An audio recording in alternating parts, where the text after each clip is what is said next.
lakukan di minggu ini untuk yang series 3 ini adalah terkait dengan assessment center.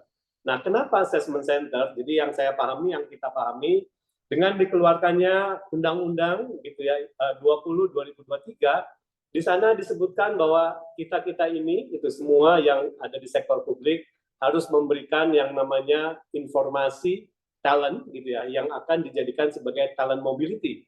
Nah, namun demikian kita melihat hal tersebut, tentu saja kita juga harus merunut sebetulnya kalau begitu yang namanya assessment test atau assessment center ini jadi salah satu bagian yang penting untuk bagaimana kita membuat standar gitu ya, kalau seandainya talent mobility ini dilakukan. Nah, disinilah barangkali yang jadi menarik pembicaraan kita gitu ya. Kira-kira bagaimana di seluruh Indonesia ini, bahkan masukan-masukan ini juga ada karena dalam undangan juga hadir dari organisasi internasional, dari teman-teman di universitas baik di UK, di Australia gitu ya, di Amerika yang sedang mengikuti program doktor maupun masters gitu ya untuk memberikan yang siap barangkali memberikan masukan-masukan bagi kita ini. Nah, Bapak dan Ibu sekalian, kita lihat ini rangkaian yang sudah kita lakukan. Jadi yang pertama sharing knowledge diberikan oleh Saudara Roy Hendrawan, mahasiswa S3 dari Universitas Gadjah Mada atau UGM.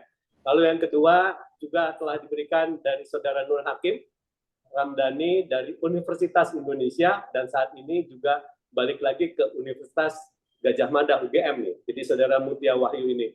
Nah, namun demikian bahwa kami juga pastinya teman-teman semua ini di antara yang hadir juga, oh ada nih sebuah keilmuan yang menarik. Nah, ini bisa diinformasikan kepada kami. Jadi mungkin nanti dari teman-teman dari Aceh barangkali ya, kemarin juga dari NTT sangat aktif, kemudian juga dari Sumedang, lalu dari Sulawesi Tengah, Sulawesi Barat, dari Kaltara gitu ya, dari Papua bahkan gitu. Ini berperan aktif. Nah, berikutnya kalau kita lihat para peserta yang rundown kita adalah kurang lebihnya seperti ini. Yang pertama adalah opening. Saya sendiri Setiawan Wangsaat Maja, asesor utama dari Pemprov Jawa Barat gitu ya, yang menjadi host kepada sekalian, dan saya pun ingin share kepada Bapak dan Ibu sekalian bagaimana perkembangan terkini nanti sebagaimana kita pada sesi diskusi nanti.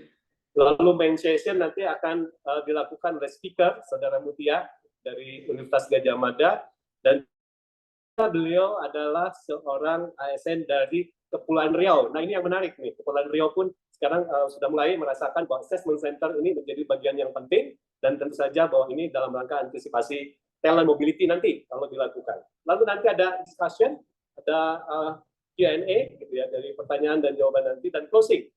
Nah, closing nanti akan disampaikan oleh Saudara Fauzan, beliau adalah alumnus dari Leeds University dari UK. Dan tentu saja akan menarik nanti karena di dalam closing nanti kita pun akan kita bawa ke dalam kita susun sebagai masukan-masukan kita berikutnya. Nah, peserta barangkali bisa kita lihat di dalam poin-poin yang yang sudah masuk gitu ya, ke dalam ruang Zoom ini gitulah. Dari mulai pusat di sini ada Badan POM saya lihat tadi di samping yang tertulis, kemudian dari provinsi, kemudian juga kabupaten kota, dari universitas, kemudian juga dari lembaga-lembaga internasional seperti Prospera dan lain sebagainya. Dan yang terakhir ini sekilas CV dari Saudari Mutia, kurang lebih adalah seperti ini. Nah, Saudara Mutia ini adalah sebagai asesor gitu ya, sumber daya manusia di aparatur khususnya di pemerintah Provinsi Kepulauan Riau yang saat ini sekaligus sebagai student dari Universitas Gadjah Mada, dan yang bersangkutan juga mempunyai pengalaman cukup banyak karena seorang psikolog, pernah terlibat dalam assessment di perusahaan, kemudian juga di internship di saya lihat di sini di Badan POM dan lain sebagainya, termasuk dengan Provinsi Jawa Barat. Barangkali itu pendahuluan dari saya yang saya sampaikan. Sekali lagi saya sebagai host untuk Astama Talk Series 3 ini mengucapkan terima kasih, dan mari kita dengarkan bersama-sama bagaimana Saudara Mutia atau Saudari Mutia ini akan memberikan sharing knowledge kepada kita. Jadi sharing knowledge ini bukan berarti bahwa saya lebih benar dan saya lebih hebat, tetapi yang penting adalah bahwa saat ini perkembangan ilmu, khususnya di bidang yang kita bicarakan ini, posisi saat ini seperti apa dan aplikasinya seperti apa.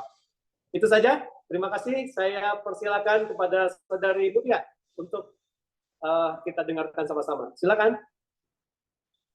Baik, terima kasih banyak Pak Setiawan atas pembukaannya. Saya ucapkan terima kasih banyak juga atas kesempatannya yang diberikan kepada saya. Saya izin untuk share screen ya.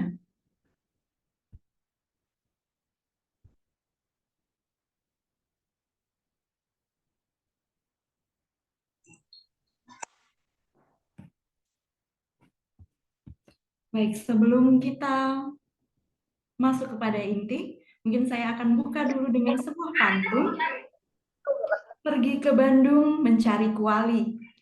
Kuali dipakai anak asrama. Saya berbagi bukan karena ahli, tapi karena ingin belajar bersama. Baik, Bapak Ibu sekalian, pada kesempatan pagi ini ada 3 poin yang pertama itu adalah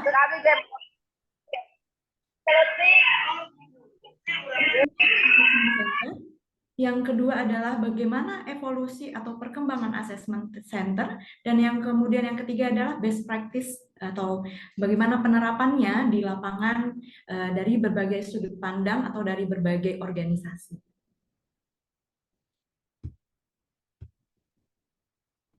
Baik Bapak Ibu sekalian, kenapa ya kita perlu assessment? Nah, kalau di pemerintahan, di kita ini, setiap kegiatan itu tentu saja harus ada dasar hukum. Nah, Bapak Ibu bisa melihat ya berbagai dasar hukum yang sudah saya lampirkan di sini.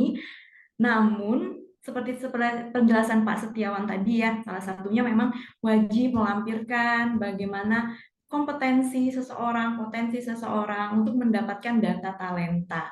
Untuk lebih jelasnya, tapi mungkin saya nggak akan berlama-lama nih di sini. Bapak Ibu pasti sudah familiar. Bapak Ibu bisa mencari sendiri nanti lebih jelasnya dan lebih detailnya tentang aturan-aturan tersebut.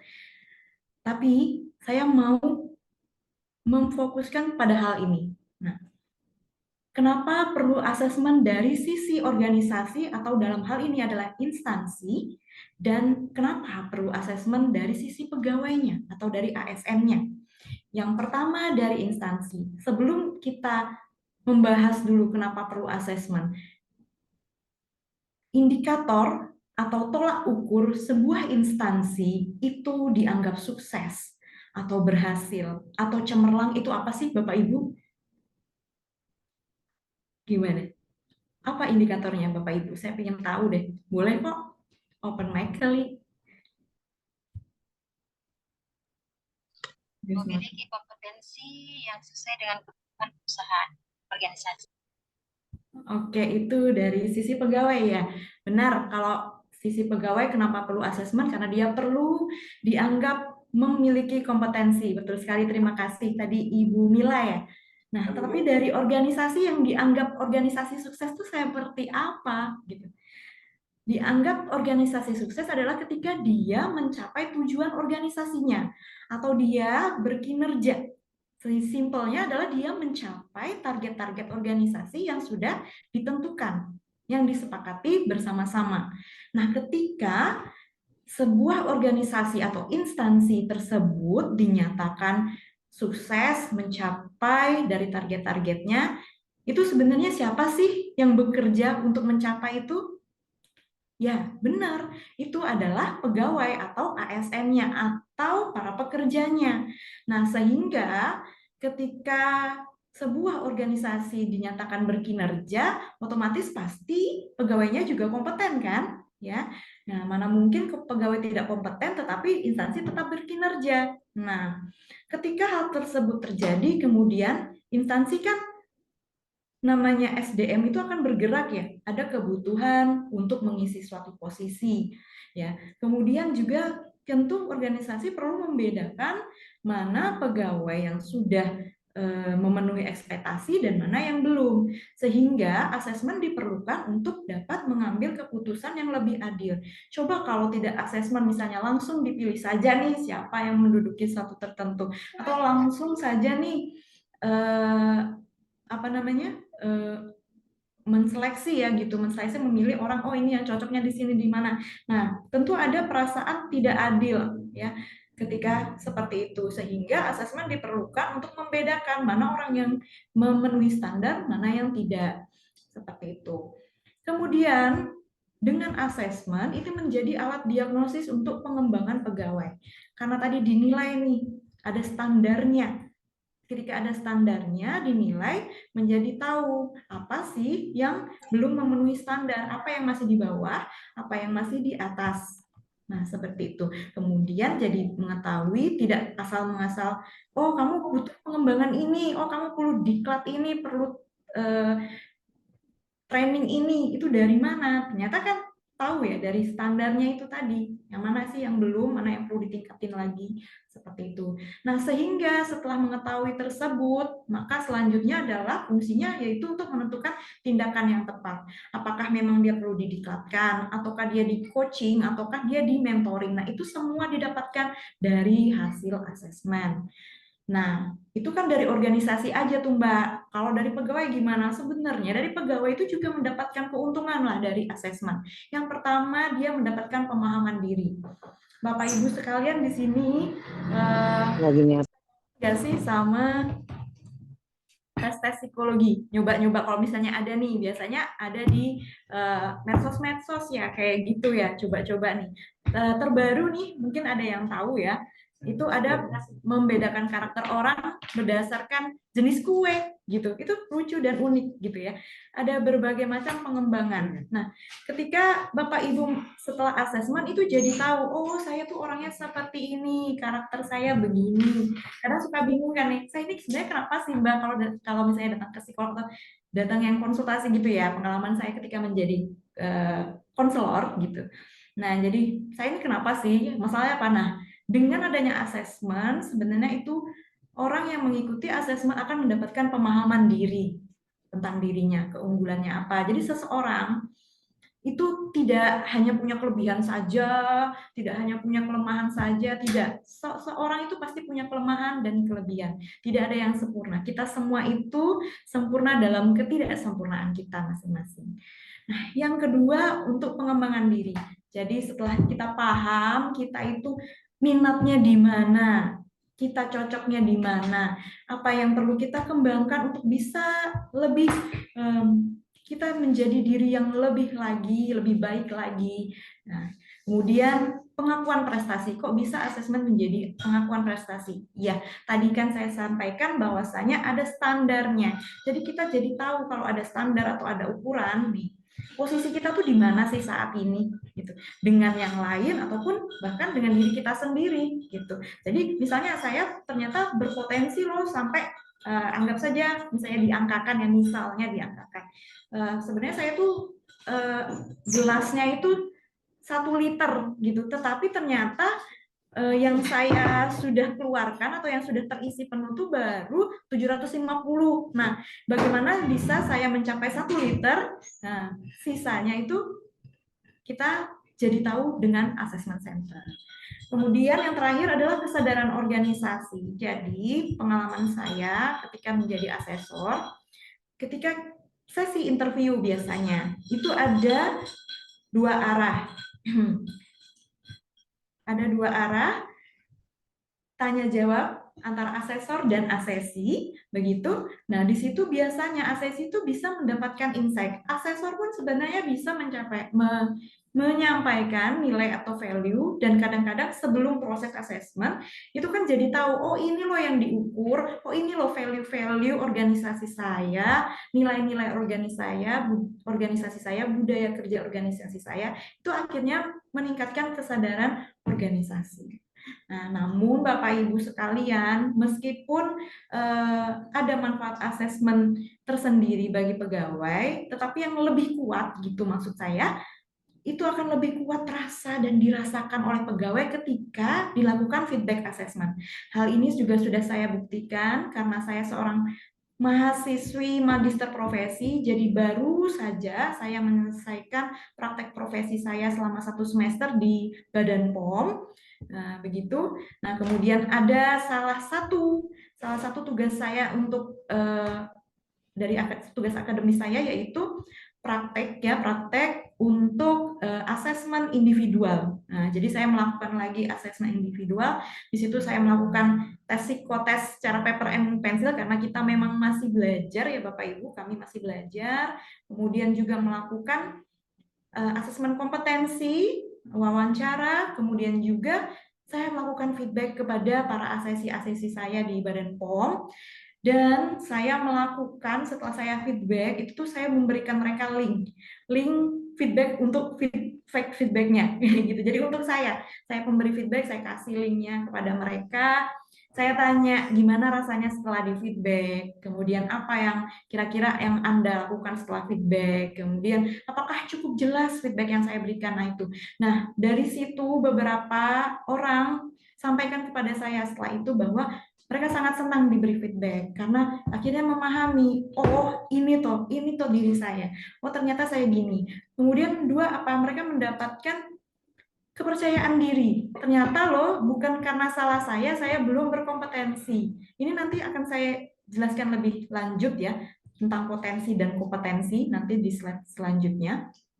Nah, intinya mereka merasa senang sekali mendapatkan feedback assessment. Jadi tidak hanya dinilai saja, tetapi mendapatkan dan merasakan manfaatnya.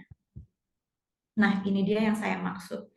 Nah, kalau katanya Liskova dan Tomsik gitu, kalau kita ingin tahu apa sih yang perlu dinilai dari karyawan, katanya itu pegawai kompeten seperti tadi biar organisasinya sukses. Nah, butuh pegawai yang kompeten yang berhasil dalam pekerjaannya. Nah, itu tuh ada 3 elemen yang harus tercapai. Yang pertama, KSAOC dan pengalaman yang sesuai. Apa itu KSAOC? KSAOC itu yang pertama knowledge. Knowledge itu pengetahuan. Pengetahuan yang dibutuhkan untuk menjalankan suatu pekerjaan. Misalnya Bapak Ibu itu adalah analis kepegawaian. Pengetahuan tentang manajemen ASN-nya sudah tercapai atau belum? Tahu atau tidak? Pengetahuan saja ya, sebatas pengetahuan. Kemudian S, skillnya bagaimana dalam misalnya mengolah data, skill. Kemudian A, attitude-nya atau pola kerjanya. Nah, misalnya oke, kamu tahu punya ilmunya, kamu punya skillnya, tapi ternyata attitude-nya dia itu mut-mutan. Kadang kerja cepet, kadang enggak, kadang ya nunggu mood lah seperti itu. Tentu dia akan menghambat menjadi pegawai kompeten. Kemudian ada karakteristik seperti misalnya pola pikirnya, kemudian style bekerja, seperti itu. Kemudian juga emosi ataupun suasana hati dan lain sebagainya. Dan serta pengalaman yang sesuai. Selain itu ada motivasi. Nah, kembali tadi ya, walaupun mungkin ya dia sudah punya pengetahuan, skillnya oke, tapi ternyata dia tidak termotivasi. Kenapa? Misalnya dia sakit hati nih, gitu ya. Sakit hati ternyata tidak dihargai pekerjaannya. Tentu motivasinya turun. Ya, orang sepintar apapun, orang punya skill apapun, dia tidak termotivasi untuk melakukan, maka tidak akan menjadi pegawai yang kompeten. Karena tidak muncul perilakunya. Ya, kinerjanya tidak muncul. Kemudian yang terakhir adalah lingkungan. Lingkungan ini termasuk adalah kesempatan, power yang diberikan oleh dari organisasinya, instansinya, memberikan atau tidak.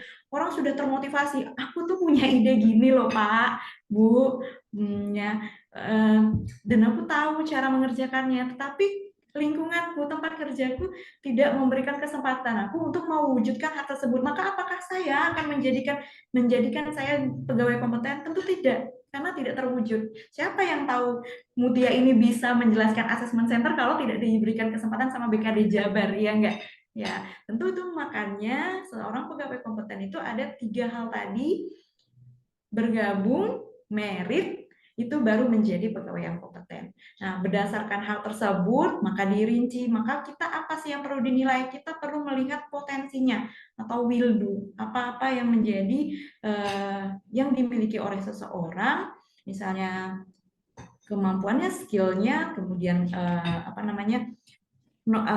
kognitifnya dia seperti apa, kemudian sikapnya, kepribadiannya itu potensi ya, belum terwujud will do. Tapi itu bisa menjadi faktor pendukung. Bayangkan bagaimana orang yang kognitifnya mohon maaf mungkin kurang memenuhi, dia bisa mengetahui atau knowledge-nya, pengetahuannya juga mumpuni gitu kan, tentu saling mempengaruhi ya.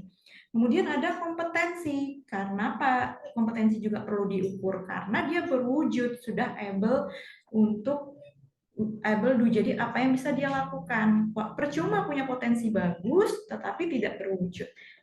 Nah, seperti itu. Nah, kemudian pertanyaan selanjutnya, kenapa harus assessment center? Jadi Bapak Ibu, assessment center sendiri ini menurut Taylor. Jadi assessment center sendiri banyak ya pengertiannya. Maka di Indonesia sendiri berdasarkan pengalaman dan juga materi-materi yang saya dapatkan itu banyak sekali kiblatnya gitu, patokannya berbeda-beda gitu. Tetapi saya pakai yang Taylor ini. Nah, bahwasanya assessment center merupakan metode penilaian dengan menggunakan berbagai metode. Berbagai metode, misalnya work sample. Work sample itu apa? Kayak intre, mungkin yang udah pernah ikut assessment center ya. Intre, terus ada surat-surat gitu ya, disuruh ngerjain, kayak gitu kan. Suruh ngapain, terus ada LGD, Leaders Group Discussion, kayak gitu. Nanti Bapak Ibu dikumpulkan, suruh diskusi, nah kayak gitu, itu work sample, kayak gitu. Kemudian ada simulasi. Simulasi ini adalah biasanya pegawai diminta untuk menjadi posisi yang lebih tinggi dari posisinya sekarang, berperan. Saya kayak berakting lah gitu, jadi peran yang lebih tinggi. Kemudian dinilai, nanti diobservasi oleh asesor. Kemudian ada interview, kemudian ada psikometri. Psikometri ini biasanya alat-alat psikotes, gitu, skala, dan lain sebagainya. Nah, karena assessment center ini berdasarkan berbagai metode, ya, jadi disebut assessment center ketika dia berbagai metode dan menggunakan juga bukan hanya satu asesor, tetapi banyak asesor, sehingga dia mempunyai validitas yang lebih tinggi daripada alat tes lainnya. Seperti misalnya tuh, kalau misalnya yang dibalas adalah referensi. Referensi artinya itu cuma portofolio, gitu. Bukan berarti portofolio tidak boleh digunakan gitu, itu tetap menjadi referensi atau portofolio. Itu juga sebuah alat tes, ya, alat pengukuran, sebuah assessment maksud saya. Maksud saya metode assessment salah satunya adalah melalui referensi atau portofolio. Namun yang paling tinggi adalah assessment center. Nah, selain itu keunggulan assessment center apa? Keunggulan assessment center sendiri, yang pertama dia dapat mengukur karakter individu yang kompleks. Nah, yang kompleks seperti apa? Misalnya kan dalam assessment center di LGD, Bapak Ibu disuruh diskusi gitu ya, gitu. Kita tahu mana orang yang egois atau tidak egois dalam diskusi gimana? Misalnya kan ada orang yang maunya ngomong terus, nggak mau dengerin yang lain. Itu kan sebuah karakter individu yang tidak bisa dijelaskan hanya dari portofolio, ya kan? Itu bisa kelihatan dari proses diskusi yang dilakukan. Nah, sehingga itulah membuat assessment center menjadi validitasnya tinggi. Kemudian adil dan valid ini berdasarkan penelitian, para pesertanya merasa seperti itu, merasa lebih adil. Kemudian yang ketiga, hanya sedikit dampak negatif. Jadi ini kalau mungkin Bapak Ibu mengingat-ingat nih, waktu kuliah dulu, waktu sekolah dulu, setiap ada ujian itu rasanya gimana? Mungkin ada yang sampai nggak bisa tidur malam, rasanya keringet dingin, tangannya dingin, kayak gitu ya. Sampai mimpi buruk misalnya. Nah, itu kan ada dampak negatifnya. Nah, menurut penelitiannya, ini tuh kalau assessment center tuh tidak. Mengapa? Karena dia itu dibuat semirip mungkin dengan kondisi kerja seperti itu. Jadi kayak oh ya udah ini kan biasa, saya diskusi kan biasa, memang kita biasa rapat kan, tiap hari ada rapat gitu ya. Jadi itu membuat lebih nyaman karena sudah terbiasa dengan proses yang di dalam pekerjaan. Kemudian yang keempat, karena dapat memprediksi berbagai kriteria, misalnya kinerja, potensi, kesuksesan, pelatihan, juga kemajuan karir. Nah, perkembangan assessment center sendiri, ini tadi Pak Setiawan cerita dalam mencarikan biasanya doktoral ya yang 2 lagi. Nah, tapi saya masih magister nih. Nah, Itu artinya apa? Emang sulit, emang apa ya? Perkembangan asesmen center sendiri itu tergolong tidak cepat dibandingkan yang lain. Misalnya kayak penelitian kepemimpinan itu sudah banyak, kemudian juga cepat, teori-teori kepemimpinan, tipe-tipe kepemimpinan itu banyak dan langsung beragam. Tetapi asesmen center itu termasuk yang berjalan sendat-sendat. Dimulai dari 1920 itu di militer AS ya kayak gitu, kemudian militer Jerman perkembangannya gitu, kemudian di Indonesia sendiri baru masuk di 988 begitu masuk di tahun tersebut. Nah, dari pengembangannya sendiri sama research-nya, itu kebetulan saya memang rencananya penelitian saya tuh memang tentang assessment center gitu. Saya memang mau fokus di situ, biar jadi spesialis di situ. Nah, ketika saya mencari jurnal, Bapak Ibu, memang tidak sebanyak jurnal-jurnal dengan judul lainnya atau variabel lainnya. Memang agak sulit gitu. Namun bukan berarti tidak ada. Jadi salah satunya biasanya pengembangannya itu tentang bagaimana manfaat assessment center sendiri gitu, apa yang dirasakan karyawan gitu terhadap pengembangan karir karyawan gimana, terhadap komitmen organisasinya bagaimana, kepuasan kerja pegawainya bagaimana, seperti itu. Tapi juga mulai dari 2010 itu yang menjadi tren adalah pengembangan assessment center melalui online atau virtual seperti itu. Nah, ini dia. Kalau yang saya ketahui, Bapak Ibu, tren assessment center soal AI atau menggunakan bantuan itu ada 6 hal sih yang perlu diperhatikan. Yang pertama itu untuk dalam memudahkan, membantu untuk menseleksi data-data yang dibutuhkan. Nah, jadi untuk assessment center, apakah semua pegawai perlu di assessment center? Itu perlu bisa diseleksi. Misalnya nih pegawai dengan yang jabatannya level eselon saja yang mau diseleksi kayak begitu. Terus yang staff-staff pakai metode lain itu bisa saja seperti itu. Itu memudahkan dengan tidak perlu kita membuka mengirim yang ngeprint gitu ya, ngasih portofolio kita terus nanti pegawainya asesornya milih-milihin gitu ya, nggak perlu. Itu memudahkan AI. Kemudian dengan AI itu dia lebih transparan gimana, jadi dia sudah melalui algoritma. Contoh di salah satu, nanti saya akan ceritakan di best practice, itu di salah satu BUMN ya, begitu udah ketika asesmen bukan hanya online pengerjaannya, tetapi dia sudah mengcoding atau sudah langsung mendeteksi kata-kata yang memenuhi kompetensi tertentu. Misalnya kompetensi kerjasama, kalau kita kan pakai Permenpan 38 ya. Nah, itu tuh misalnya kerjasama udah tahu nih ketika dia mengerjakan apa, ketika dia menjawab apa, itu langsung sudah di-coding atau dinilai, langsung keluar nilai saat itu juga. Itu ada yang sudah mengembangkan sampai sebegitunya di Indonesia kayak gitu. Nah, dengan adanya transparansi itu tentu itu akan membuat pesertanya merasa itu fair, adil gitu. Ya kan? Tidak ada lagi bias-bias atau mengurangi bias-bias asesor. Saya sebagai asesor sendiri mengakui nih, misalnya nih ya kan, kita manusia ya, tidak jauh dari hilaf lah ya. Misalnya nih saya sudah kenal, apalagi saya asesor internal ya, tahu nih sama si Bapak A atau si Ibu B gitu, tahu sebenarnya di pekerjaannya dia sifatnya seperti apa, temperamen misalnya tuh kayak gitu. Tapi memang pas assessment dia bisa, evidence-nya ada, buktinya ada loh, dia tuh bisa kerja sama kayak gitu. Entah bagaimana dia bisa seperti itu, tapi memang dia kadang-kadang dia temperamen. Nah, saya sebagai asesor terkena bias gitu kan, karena masih manual nih misalnya. Nah, tapi kalau di AI memang itu nggak ada, jadi memang murni dilihat dia kompeten atau tidak gitu. Kemudian yang perlu diperhatikan lagi adalah dalam asesmen meskipun sudah dibantu dengan AI itu tetap butuh pengawasan dari manusianya, SDM-nya, asesornya dalam hal ini ya.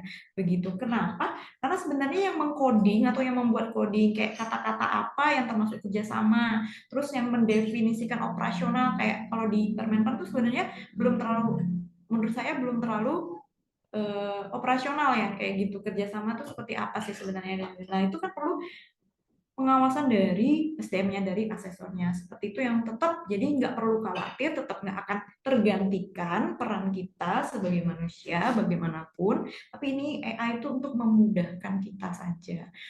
Kemudian walaupun AI memang ada yang perlu diperhatikan adalah kerahasiaan data, gitu, keamanan data. Nah, sehingga walaupun pakai AI harus tetap memperhatikan kayak persetujuannya seperti apa, kemudian dampak-dampak lainnya lah dari data-data yang di-upload gitu. Nah, jadi Bapak Ibu tadi saya jelaskan ya, saya magister profesi, jadi memang ada kurikulumnya untuk magang atau praktek profesi selama 1 semester. Nah, saya kemarin memutuskan magang di Badan POM, begitu. Sebenarnya jarang untuk ke instansi pemerintah. Tapi karena saya seorang ASN kayak gitu ya, kalau nggak saya yang memikirkan bagaimana pengembangan, terus siapa gitu kan? Kapan pemerintahan ini assessment centernya berkembang kalau bukan dari saya sendiri. Sehingga saya waktu itu mengusulkan kepada fakultas kayak gitu, meminta izin untuk dapat belajar di Badan POM. Nah, kalau di Badan POM sendiri, ini saya sharing ada Ibu Ida ya. Nanti mohon maaf kalau misalnya ada penambahan, silakan ya Bu. Ini yang saya pelajari. Pertama, strategi mereka membagi ya, jadi nggak semuanya assessment center kayak begitu. Assessment center yang kompleks itu hanya CPT, utama madya, kemudian juga assessment yang sedang, level sedang, itu tuh di Eselon 4, subkoordinator, kemudian calon talent pool. Nah, sedangkan untuk yang lain karena banyak pegawainya gitu ya, tersebar di seluruh Indonesia, mereka pakai SCT. Nah, situational judgment test ini adalah yang baru-baru lagi ngetren sih di Indonesia gitu ya. Nah, berdasarkan penelitian juga seperti itu. Nah, SJT sendiri itu bentuknya adalah sebuah pernyataan tentang situasi, sebuah cerita gitu ya. Cerita situasi, misalnya contohnya nih, Anda adalah kepala bagian bla bla bla. Ya, saat ini Anda ditugaskan bla bla bla. Jadi situasinya dibuat. Nah, kemudian nanti asesi atau peserta diminta untuk memilih jawaban itu dari beberapa pilihan jawaban yang menurut dia sesuai mana diminta. Nah, dari pilihan jawaban tersebut itu tuh sudah punya bobot yang berbeda-beda. Nah, bobot yang berbeda-beda, kemudian itu yang akan menentukan seseorang ini level kompetensinya berapa. Seperti itu. Nah, yang jadi penekanan adalah kan kalau kayak gitu berarti bisa ya ada faking good. Nah, atau alias dia bisa aja kalau dia kognitifnya bagus mungkin dia mengada-ngada gitu kan.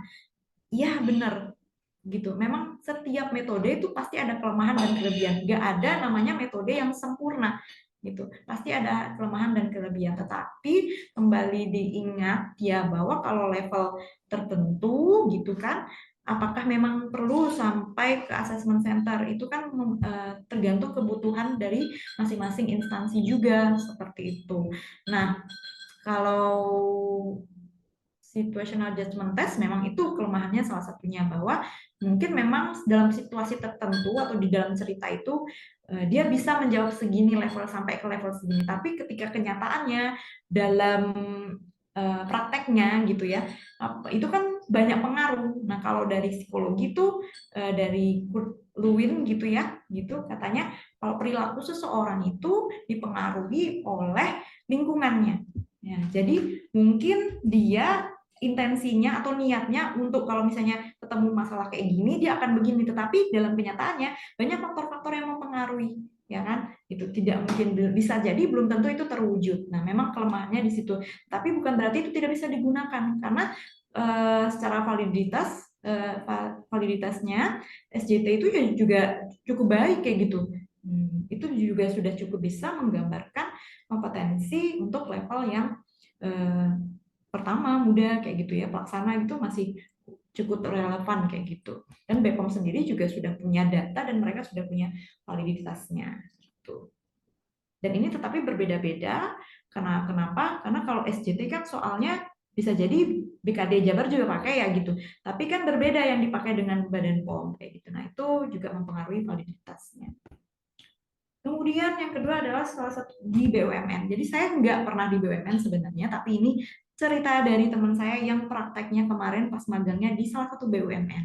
Nah, yang menjadi highlight di BUMN ini adalah mereka itu memang udah AI-nya itu sangat ini kental gitu ya. Jadi mereka memakai bantuan teknologi. Untuk pembagiannya, mereka assessment center itu digunakan hanya untuk level manajerial ke atas. Sedangkan untuk yang ke bawah itu semuanya pakai assessment psikologi, tetapi tetap masih online pengerjaannya atau udah punya sistem sendirilah mereka seperti itu. Nah, untuk assessment centernya sendiri mereka itu 2 hari. Yang hari pertama itu pakai problem analyze, kemudian intray, role play sama LGD. Kemudian hari keduanya tuh mereka pakai asesmen psikologi plus wawancara intraynya kayak gitu. Namun semuanya ini dibantu oleh AI. Jadi begitu misalnya ngerjain intray, ngerjain problem analyze, ngerjain LGD itu langsung dideteksi oleh sistem mereka berapa di coding, kemudian langsung dapat nilainya dan keluar nilainya seperti itu. Itu dari salah satu BUMN, dan mereka ini juga tidak hanya mengandalkan tenaga kerja atau asesor dari internal, tapi mereka juga membuka kesempatan untuk asesor asosiat juga gitu, untuk membantu pelaksanaannya karena memang dibutuhkan banyak tenaga. Nah, ini yang paling menarik menurut saya ya selama perjalanan saya yang cuma baru sebentar jadi asesor gitu. Ini di sebuah swasta multinasional, saya tidak bisa menyebutkan ini di mana. Mereka assessment center itu juga sama untuk kebutuhan manajerial. Nah, tetapi dia terbagi menjadi 2. Yang pertama dilakukan secara online. Online-nya itu dari tes psikotes, ada psikotes, kemudian problem analyze, kemudian LGD juga sama wawancara. Itu dilakukan secara online. Kemudian ada outbound-nya. Outbound-nya itu dilakukan 3 hari. Jadi memang para pesertanya, calon-calon pemimpinnya ini, calon-calon manajernya ini mengikuti sesi outbound. Seperti itu. Kok bisa ya outbound jadi salah satu metode? Nah, ternyata gimana? Bapak Ibu di sini udah pernah lah ya, banyak yang pasti udah pernah ikut outbound. Di dalam outbound itu Bapak Ibu itu dihadapkan pada situasi real, ya kan? Benar kan? Nah, ketika misalnya sama fasilitatornya dikasih nih games ini kayak gitu, nanti Bapak Ibu akan melihat tuh bagaimana dinamika seorang individu ada di dalam tim, dia bagaimana dia berperan di situ, bagaimana dia berperilaku di situ, karena assessment center kan intinya adalah perilaku ya, behavior itu landasannya, sehingga itu kelihatan Bapak Ibu, kelihatan sangat alami gitu.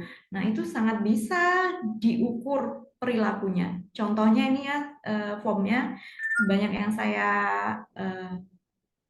sensor ya gitu karena memang kerahasiaan. Ya, pertama mereka ini punya kolaboratif. Salah satu kompetensi yang harus dikuasai mereka itu kolaboratif gitu. Nah, itu mereka turunkan lagi definisi operasionalnya. Kolaboratif itu seperti apa? Misalnya adalah proaktif gitu, proaktif di dalam tim, melakukan berperan di dalam timnya seperti apa. Jadi ketika diberikan games itu dilihat bagaimana perilakunya, dia proaktif atau enggak, apakah dia pasif, ngikutin aja arahannya siapa yang memberikan arahan di situ, atau dia memang punya inisiatif nih ngambil tali gitu kan, atau ngambil air. Nah, itu dia bisa mendapatkan level 1. Nanti asesornya yang mencatat, yang observasi gitu. Nah, kalau di sini di swasta multinasional ini mereka pakai pihak ketiga. Karena mereka sendiri pun tidak setiap tahun mengadakan assessment center. Ya, karena kan perlu mengumpulkan berapa orang yang akan menjadi manajer kayak gitu. Nah, kandidat-kandidatnya perlu dikumpulkan dulu. Seperti jadi tidak setiap tahun dilaksanakan. Kemudian juga mereka ini sistemnya ada penilaiannya itu 30-70. Jadi lebih besar yang hasil nilai di outbound ini nanti 70% gitu. Kalau yang tadi secara online itu cuma 30% bobotnya, terus kalau yang ini 70%. Alasannya kenapa? Karena mereka lebih percaya perilaku yang muncul ketika di alam bebas seperti itu. Jadi yang memang natural ya seperti apa. Gitu. Nah, ini saya bukan jualan, ini cuma saya tahu karena ini siapa tahu mau dikembangkan gitu kan. Pasti kalau yang namanya kita ya pemerintahan, mikirin dulu nih ada nggak anggarannya, ya kan. Nah ini yang saya tahu itu saya tidak bisa merincikan lebih lanjut, tetapi kurang lebih seperti ini Bapak Ibu untuk asesmennya pelaksanaannya 1-2 hari, kemudian outbound-nya 3 hari 2 malam gitu ya. Itu mereka hanya ternyata per kandidat itu kecil dari 6 juta gitu. Jadi itu kalau saya rasa untuk level eselon gitu ya biar mantap gitu ya hasilnya benar-benar di lab gitu, nggak ada yang asesornya nanti diprotes, oh saya ini nggak kayak gini, atau misalnya diprotes sama usernya atau diprotes sama kepalanya, dia nggak kayak gitu kok Mbak, kok dapat nilainya tinggi. Biasanya sih pengalaman sebagai asesor tuh ya pasti ada tuh yang pernah kecolongan ya. Nah dengan yang tadi ya menurut di swasta ini dengan meletakkan seseorang di natural gitu ya kondisi yang sangat natural ini katanya sih mereka memang sekarang yang menjadi direktur-direkturnya di sana itu tuh hasil keluaran dari asesmen yang tipenya seperti ini dan itu memang sangat memuaskan gitu. Tuh, nah berarti next project atau peluang dan tantangannya yang seperti apa? Yang pertama tadi ya misalnya mau mengembangkan melalui inovasi teknologi ya tentunya ini perlu memperhatikan kolaborasi keilmuan seperti itu. Kayak misalnya ya kalau dalam assessment center ini sendiri kayak misalnya ada psikometri itu kan yang menguasai mungkin orang psikologi kayak gitu. Kemudian tapi belum tentu orang psikologi juga bisa menerjemahkannya atau memindahnya, mendigitalisasikannya. Berarti kan perlu kolaborasi antara ilmuwan psikologi, ilmuwan IT kayak gitu ya. Kemudian dan ini nggak hanya orang psikologi ya sebenarnya sebagai asesornya bisa jadi orang manajemen dan lain-lainnya itu juga bisa gitu. Nah di sini ketika kolaborasi tentunya yang perlu diperhatikan adalah tujuan sebenarnya. Jadi kan biasa ya, kalau kita di pemerintah namanya ego sektoral, ada juga namanya ego ilmu gitu. Jadi merasa ilmunya lebih daripada yang lain atau seperti apa. Nah itu sebenarnya itu yang menjadi peluang dan tantangan dalam pengembangan untuk inovasi. Kemudian juga dapat dikembangkan dari metode alat ukurnya. Jadi kalau selama ini yang saya temukan masih intre, InBasket dan gitu-gitu ya, ternyata ada metode lain di luar sana, metode outbound ternyata seperti itu. Nah itu, tapi memang saya juga kalau yang outbound itu belum mendapatkan validitas dan reliabilitas, ya gitu. Tapi ya kalau misalnya itu sah-sah saja ya, kalau misalnya mendapatkan dampak yang positif dan terus melanjutkan ya di swasta ya bebas saja ya kalau mereka mau menggunakan itu. Nah itu. Tapi bukan berarti itu tidak bisa dipakai. Kemudian last but not least yang paling penting sebenarnya adalah dukungan organisasi. Pertama komitmen pimpinan ya. Komitmen pimpinan seperti apa untuk mengembangkan seperti ini kayak gitu, apakah didukung dari ya sumber dayanya kayak gitu kan. Kemudian juga tentu saja perlu payung hukum ya, dan juga kita juga melihat peluang dan kebutuhan kerjasama dengan berbagai pihak seperti itu sih menurut saya. Baik, Bunga Mawar Bunga Selasih cukup sekian dan terima kasih. Terima kasih Mbak Mutia, tepuk tangan semua, luar biasa ini. Luar biasa, ini surprise nih. Dan ternyata saya telusuri Mbak Mutia ini masuk di Kepri sebagai ASN 2019. Jadi baru ya sebelum COVID ya. Sebelum COVID dan sekarang sudah menempuh untuk magister luar biasa. Jadi saya punya harapan bahwa Indonesia ini tidak akan kalah nih resource kita. Gitu ya kalau ngelihat ini. Ya baik Bapak dan Ibu sekalian, tadi sangat menarik dan Mbak Mutia terima kasih ya. Tadi lessons learned, Badan POM di instansi pemerintah, kemudian BUMN, tadi dari informasi rekannya dan juga swasta multinasional yang dengan gaya outbound-nya, baru dengar juga ini. Ya, baik, silahkan Bapak dan Ibu sekalian, teman-teman semua, ini sangat menarik. Dan saya melihat bahwa di ruang virtual ini sangat luar biasa, Mbak Mutia, ini hampir 500, 498. Semua melihat Mbak Mutia, orang Kepri yang sangat luar biasa ini nih. Saya persilahkan, ada yang akan ditanyakan, saya cek dulu semuanya di sini. Silakan, boleh. Oh ya, ada yang raise hand nih, silakan. Bapak Nur Hakim, silakan. Kang Nur Hakim, silakan. Yang eselon 3, yang eselon 4 itu.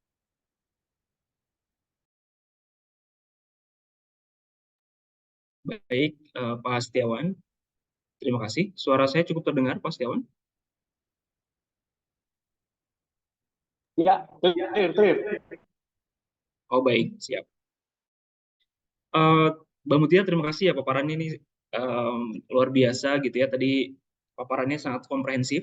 Kita disuguhkan di awal dengan ya sesuai dengan topik hari ini ya, teori dan best practice perkembangan assessment center baik secara global maupun di Indonesia seperti apa. Tadi cukup disuguhkan materi yang mungkin bagi sebagian besar kita di sini baru gitu ya terkait assessment center dan bagaimana urgensinya saat ini. Nah, barangkali yang ingin saya komentari adalah pertama adanya Undang-Undang 23 terkait perubahan Undang-Undang ASN itu juga menjadi peluang yang sangat besar ya. Bagaimana pengembangan atau mainstreaming assessment center ini di pemerintahan kita. Khususnya kaitannya dengan praktek manajemen talenta ASN di pemerintahan. Nah, oleh karena itu, saya kira materi Mbak Mutia ini sangat relate dengan isu kekinian gitu ya, Mbak. Dengan adanya undang-undang ini kan kita juga dihadapkan juga dengan tantangan yang juga beragam antar instansi pemerintah. Barangkali ada instansi pemerintah yang sudah siap gitu ya untuk menerapkan assessment center ini, dan ada juga instansi pemerintah yang barangkali persiapannya masih perlu peningkatan gitu. Nah, pertanyaan saya dari beberapa best practice tadi ya dari BPOM, kemudian dari BUMN, kemudian dari swasta, nih langkah yang barangkali untuk dilakukan gitu ya oleh instansi pemerintah ini menuju assessment center ini seperti apa, Mbak Mutia? Apakah kita mencoba yang rapid test dulu atau ada tahapan-tahapan tertentu yang memang barangkali bisa best fit untuk beberapa instansi pemerintah atau hampir semua instansi pemerintah di Indonesia. Barangkali itu, Mbak Mutia. Sukses, selamat, keren materinya. Baik, terima kasih Pak Nur Hakim. Ini gimana? Saya langsung jawab Ya. atau simpulin dulu, Pak? Ya, Mbak Mutia, ini saya tiga-tiga ya, karena ini yang ngacung banyak. Jadi kalau satu-satu nanti agak text time. Tapi Mbak Mutia ditulis dulu biar nanti bisa dijawab dengan ini taktis. Silakan, ini dari Kementerian BUMN ada Pak Redi Setiadi, silakan. Pak Redi menyampaikan, sudah raise hand.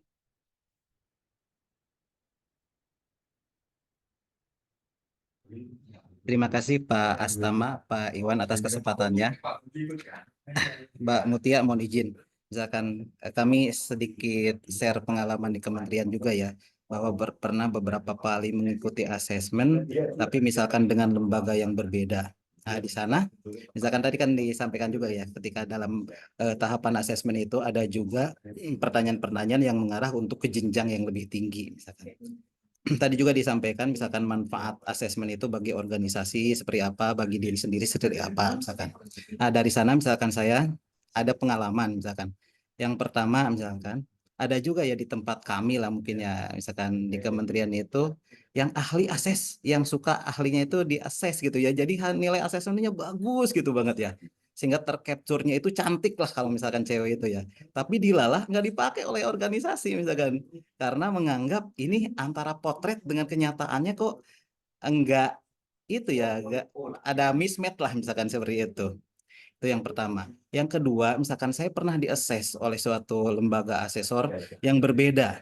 Misalkan saya untuk ke jenjang tingkat 3 misalkan gitu ya. Sekarang di jenjang tingkat 4, dilalah hasilnya bukannya stay di jenjang yang di sekarang existing, malah jadi turun lagi, saya ke start lagi misalkan gitu ya. Ini apa ya ininya? Emang boleh ya di-assess untuk yang 2 tahun berikutnya, 3 tahun berikutnya bukan meningkat kok malah menurun misalkan kayak gitu. Mungkin itu aja Pak Sestama, sedikit pertanyaan dari kami. Terima kasih. Baik, terima kasih Pak Reddy, luar biasa. Nah, hal-hal yang menarik ini, berbagai pengalaman ya, ternyata kita ini mempunyai yang sangat variatif ya, kejadian-kejadian ini. Yang ketiga, silakan dalam sesi pertama ini, tiga yang akan merespon. Pak Angga dari BPSDM Jawa Barat, silakan.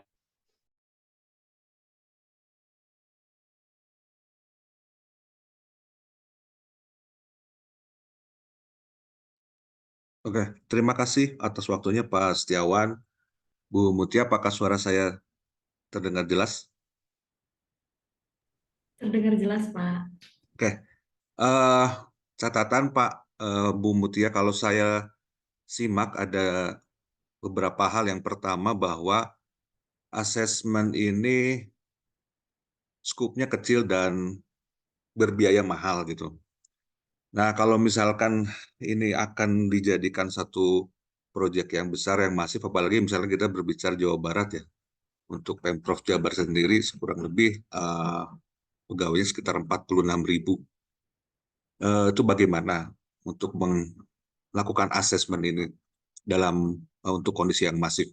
Meskipun tadi memang ada semacam pemilahan tergantung kepada tujuan yang akan dicapai terlebih dahulu gitu. Tapi kalau misalkan kita berhitung angka, itu akan menjadi sangat banyak dan akan menjadi lama gitu. Apakah ada metode yang bisa menjembatani seperti tadi mungkin kebutuhan AI yang dipercepat seperti yang tadi Mbak Mutia sempat singgung ya.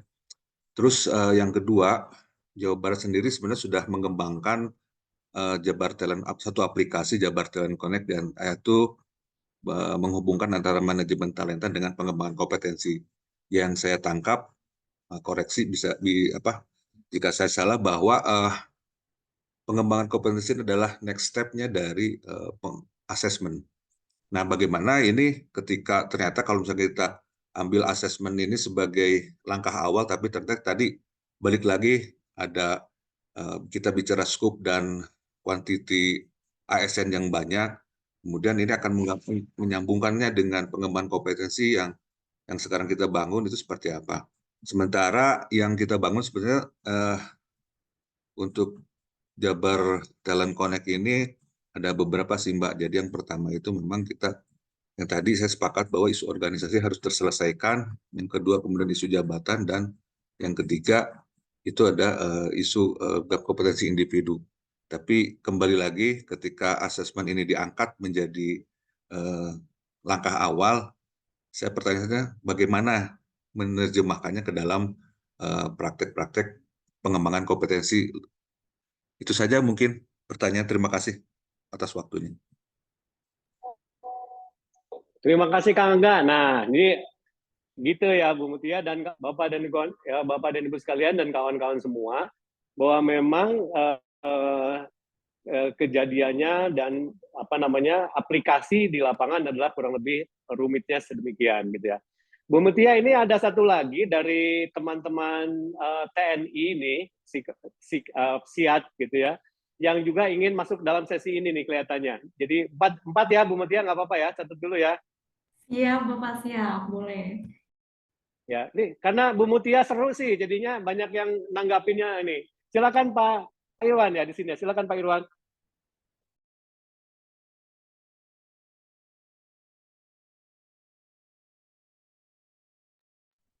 Masih di ya. Masih di mute Pak.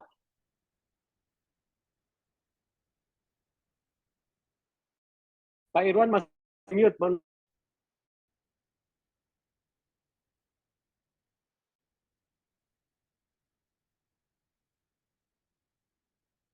Ini Mbak Mutia luar biasa nih, TNI aja ada di sini, Bu. Ya, mohon maaf Pak Setiawan, barusan saya tidak dikasih akses untuk unmute. Udah terdengar, Mbak Mutia? Sudah Pak Irwan, monggo Oke, Pak. terima kasih. Assalamualaikum warahmatullahi wabarakatuh. Ya, ini bukan Betty-Betty ya. Jadi saya memang lebih tua gitu ya. Jadi memang kalau di sini ada yang asesor utama, ini kok saya mungkin termasuk asesor pertama gitu ya. Jadi saya waktu itu kan mulai dari Telkom ya, Pak Fajar Bastaman gitu ya, yang sampai mendapatkan penghargaan dari Presiden itu ya, dengan assessment center itu. Dan teman-teman Telkom ini kerjasama juga dengan Psikologi Angkatan Darat. Jadi kita juga sertifikasi dan kita pertama gitu ya yang di assessment center Telkom itu. Dan berikutnya setelah Pak Cacung nggak ada, jadi komitmen kita kan tidak hanya mengakses pilar, akhirnya kita di Psikologi Angkatan Darat kita juga membuat sendiri. Setelah itu pengalaman-pengalaman itu juga luar biasa ya. Sampai juga yang teman senior kita di sini, Pak Setiawan juga ikut assessment di tempat kami juga waktu itu. Karena setelah pensiun saya bergabung di LPTUI gitu ya. Dan salah satunya adalah assessment, tapi saya waktu ke sana tuh kaget ya Mbak Tia ya, karena yang tertulis assessment center itu LMUI bukan di LPTUI-nya gitu. Ya, itu singkat cerita untuk menjelaskan itu siapa saya. Nah, saya sendiri sekarang, saya sengaja pakai kaosnya, saya sendiri sekarang tergabung dengan Asosiasi Psikometrik Indonesia, gitu ya. Katanya pakar-pakaran, tapi apa-apa dibuat sukar jadi di situ ya. Jadi kan tadi dikatakan, saya komentar sebetulnya Japri ke Mbak Tia gitu ya, 6 juta, ya. Terus tadi ada komentar dari dari Jawa Barat ya, wah mahal banget gitu. Sebetulnya kan mahal dan murah itu kan sangat tergantung barang atau jasa apa yang kita jual gitu kan. Kalau 2024 ini ada mobil harga 500 juta gitu, mahal atau murah ya? Kalau itu Karimun kan bisa jadi mahal, tapi kalau itu Mercedes murah banget gitu kan, tergantung gitu. Dan juga tadi juga ada dari BUMN, kalau nggak salah ya, yang mengatakan kok beda-beda ya gitu. Nampaknya memang pekerjaan dari pasti ya Perkumpulan Asosiasi Assessment Center Indonesia ini yang harus kita kolaborasikan juga. Mungkin mesti kalibrasi lagi ya. Artinya yang terakhir disampaikan dengan Mbak Mutia, kami sendiri udah lama sebetulnya Swiss itu melaksanakan assessment center-nya itu lapangan gitu. Karena sebenarnya kan dia behavior, predict behavior gitu. Nah, tapi kalau misalnya orang BUMN, kita masukkan dia di dalam outbound, apakah nanti stresor yang dia dapat itu sama dengan stresor kerjanya gitu kan. Nah, ini sini yang kita harus ukur validitasnya saya kira gitu kan. Jadi kembali lagi hati-hati dengan itu dan juga hati-hati dengan terjebak dengan kalau kita gunakan ilmu psikologi yang lama gitu ya Mbak Tia, kan ada SR, SOR gitu ya. Jangan sampai juga kita ketebak dengan stimulus respon kita bahwa kita sekarang O gitu. Tadi mau izin juga Pak Iwan, waktu awal kan dibilang SDM.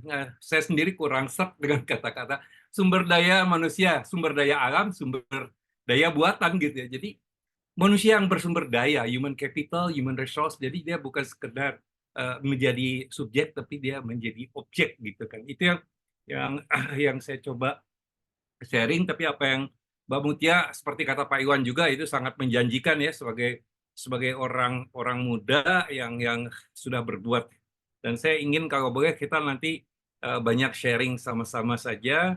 Dan saya juga pernah waktu itu sama Pak Iwan diundang langsung gitu. Wow, lumayan berkeringat kalau Pak Iwan ini kan memang kritis banget gitu orangnya ya. Dan termasuk juga asesi kita kan orang-orang yang kritis gitu.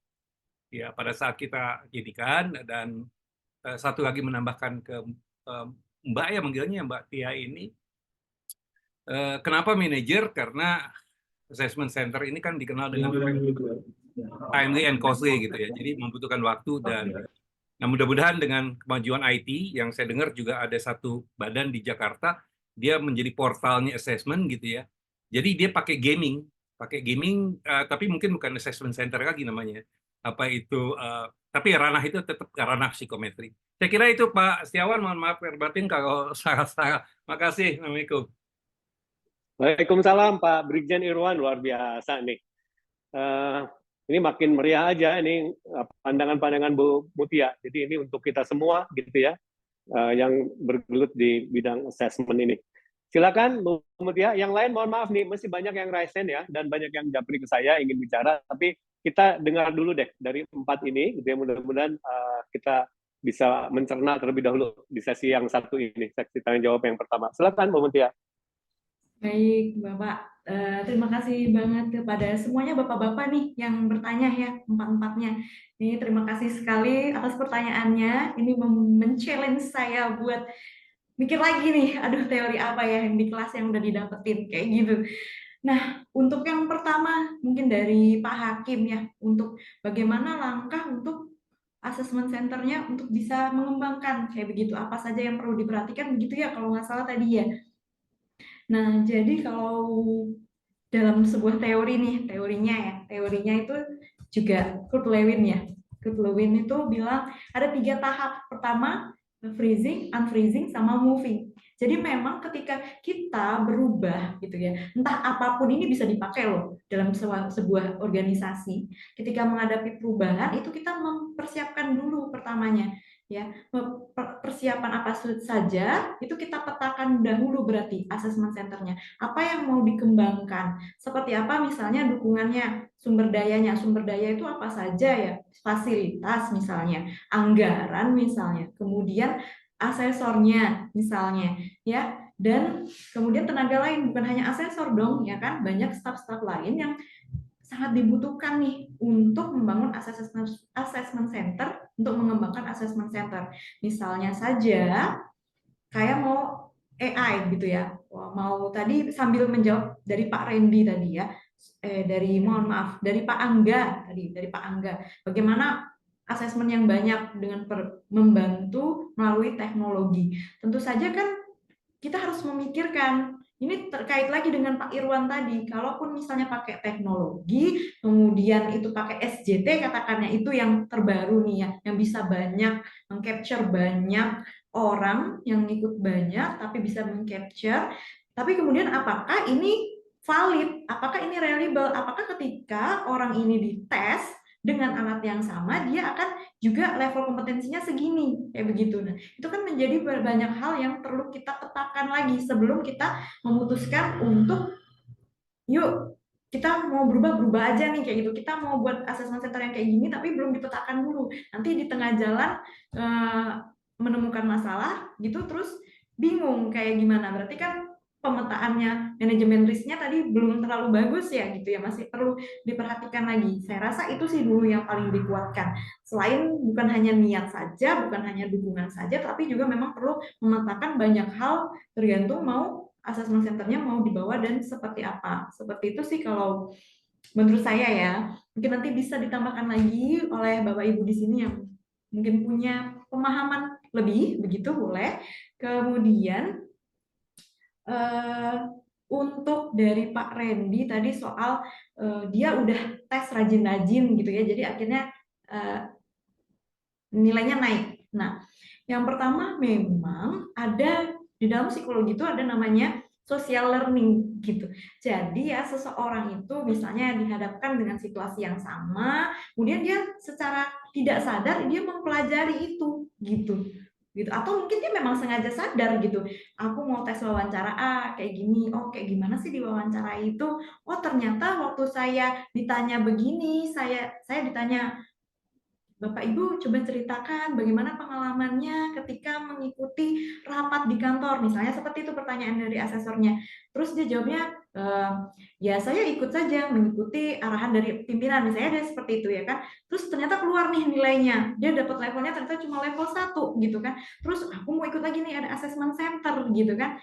Dia coba apa ya, mungkin dia pelajari, ternyata dia buka kamusnya mungkin atau apa, atau bisa jadi justru bukan karena dia mempelajarinya dari situ, tetapi karena dia udah tahu ternyata saya tuh kalau di rapat, kalau saya mau jadi pegawai yang bagus, saya tuh bukan cuma sekedar ikut apa kata atasan aja, saya itu harus melaporkan, saya harus mencatat nih apa nih poin-poin penting, saya harus memberikan masukan apa di rapat tersebut kayak gitu. Nah, kemudian kan dia jadi belajar sendiri. Itu yang makanya tadi saya sampaikan di awal-awal, kenapa sih perlu ada asesmen. Jadi bukan hanya organisasi saja yang mendapat untung. Jadi sebenarnya diri kita kalau mau mempelajari, mau belajar atau sarana introspeksi sih sebenarnya. Asesmen itu bisa menjadi sarana introspeksi ketika dia menyadari itu, dia punya insight, oh ternyata saya harus begini loh.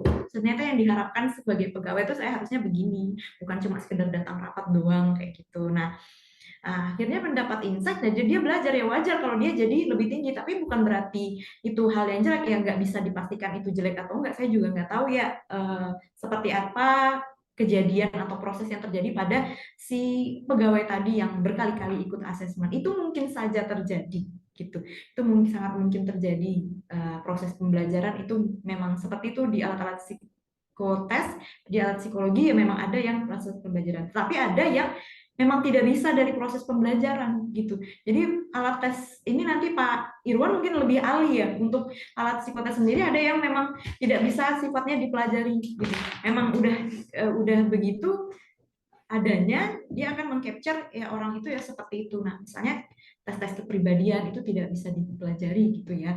Meskipun banyak yang mungkin banyak nih kan menjadi apa ya, polemik juga di kalangan psikologi ya kayak gitu, bahwa banyak yang mempelajari tes-tes kayak misalnya ini persiapan untuk menjadi tentara kayak gitu tuh ada ya gitu, sampai mempelajari alat tesnya gimana, sampai membocorkan. Itu juga memang menjadi tantangan kami. Nah, justru kami para psikologi ini memang dituntut untuk bisa bagaimana mengembangkan lagi alat-alat ukur terbaru gitu, alat-alat tes terbaru. Memang itu menjadi tantangan dan itu memang tidak mudah membuat sebuah alat ukur gitu, Pak Irwan. Nah, sehingga tadi kalau Pak Irwan tanya tadi ya masalah outbound tadi validitasnya benar sih Pak.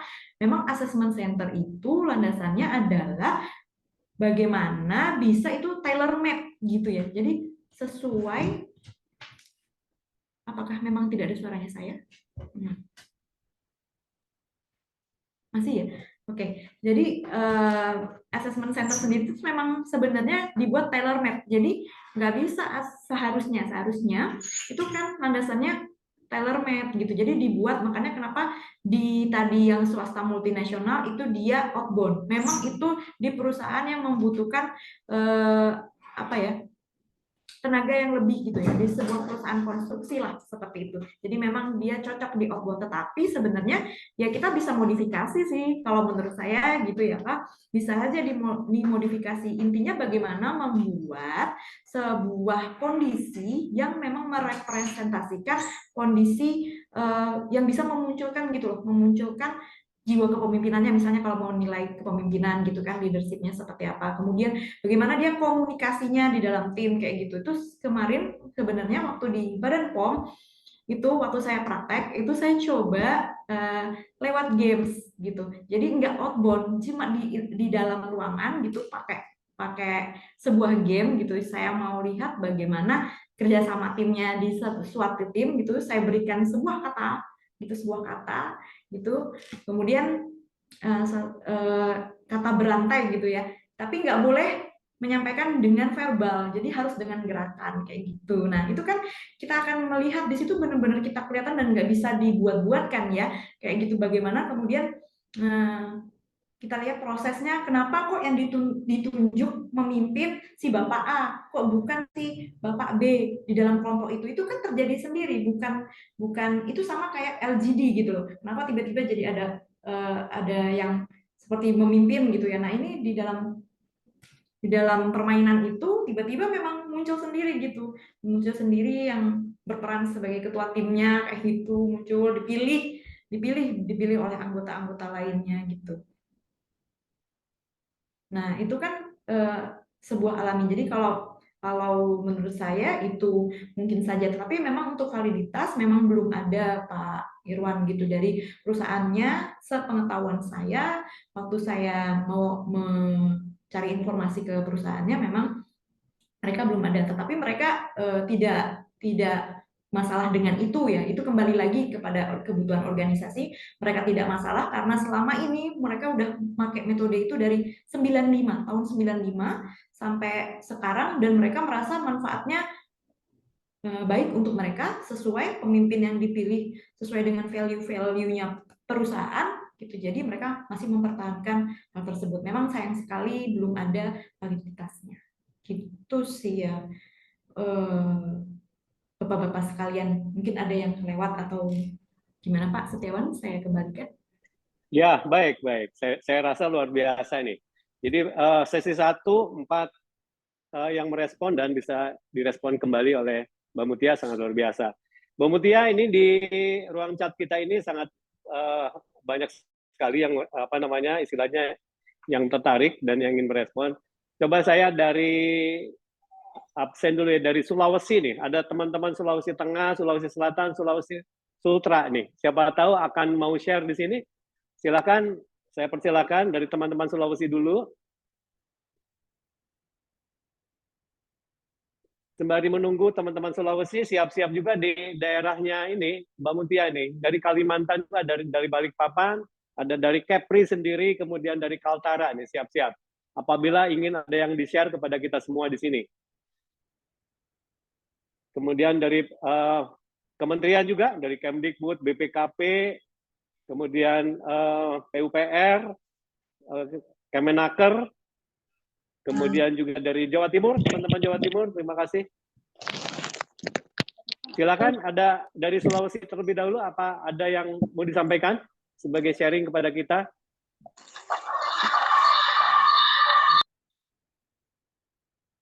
Oke, kita sekarang beralih ke teman-teman siapa yang akan saya lihat yang raise hand siapa lagi di sini? Dari BPKP, Pak. Dari BPKP silakan. Baik, terima kasih. Suara saya terdengar. Ya, siap, jelas. Baik, Mbak Mutia, terima kasih sekali. Saya cuma mau menambahkan tadi Pak jawaban untuk Pak Dedi gitu ya di BUMN. Kalau nilai asesmennya ternyata bagus, tapi ternyata tidak dipakai gitu kan, sayang sekali gitu. Nah, oleh karena itu Pak perlunya membangun talent management gitu. Kalau kami di sini sudah menggunakan itu gitu ya. Jadi untuk jabatan JPTP sudah tidak lagi dengan bidding gitu.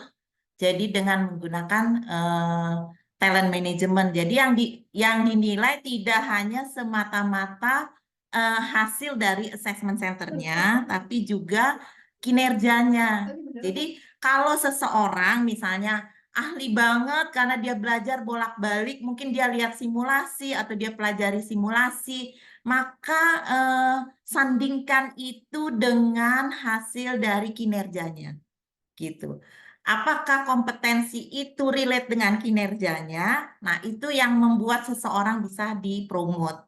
Kan kalau dia di box 9, kalau pakai yang 9 box gitu ya, kinerja tinggi, potensi tinggi gitu. Nah, itu hasil assessment dan hasil kinerjanya bersatu di situ gitu. Dan ada juga kalau sudah melaksanakan talent management secara secara penuh gitu, itu juga ada penilaian dari atasan juga di situ. Jadi ketika dia masuk di box 9 itu sudah lengkap, artinya ada dari atasannya, ada dari kinerjanya dan dari kompetensinya gitu. Jadi sayang kalau nggak dipakai gitu. Untuk dipakai maka lengkapinlah dengan penilaian kinerja. Kemudian yang untuk Pak Angga, kan hasil assessment itu next step-nya adalah pengembangan gitu ya. Nah, betul sekali Pak Angga. Jadi hasil assessment itu kalau di kami itu bisa sebagai informasi kita untuk satu mengembangkan hal-hal yang perlu dia kembangkan dan dikirim ke Pusdiklat misalnya gitu ya. Tapi kan organisasi tidak tentunya belum tentu punya anggaran seperti tadi Mbak Mutia bilang, belum tentu punya anggaran untuk mengembangkan semuanya gitu ya untuk di Pusdiklat. Ada cara lain yang seperti tadi Mbak Mutia jelaskan adalah dengan memberi feedback. Dengan memberi feedback kepada yang bersangkutan sehingga jadi kalau di kami itu sesaat orang itu setelah di-assess itu akan keluar laporan saran pengembangan. Nah, saran pengembangan itu terdiri dari individual development, terus atasan, dan media apa yang bisa dilakukan gitu pengembangannya. Misalnya media itu contohnya training-training apa yang perlu dia ikuti, terus buku-buku apa yang bisa dia baca gitu ya. Nah, kalau yang individual development itu sesuatu yang bisa dia lakukan sendiri. Nah, itu kita berikan di dalam laporan. Kemudian yang kedua adalah apa peran atasan di situ. Misalnya tadi Mbak Mutia bilang seseorang itu eh, kurangnya misalnya nggak pede gitu ya. Kalau di grup diskusi tidak terlihat dia banyak memberikan pendapat. Bukan dia tidak bisa, tapi dia tidak percaya diri untuk mengeluarkan pendapat.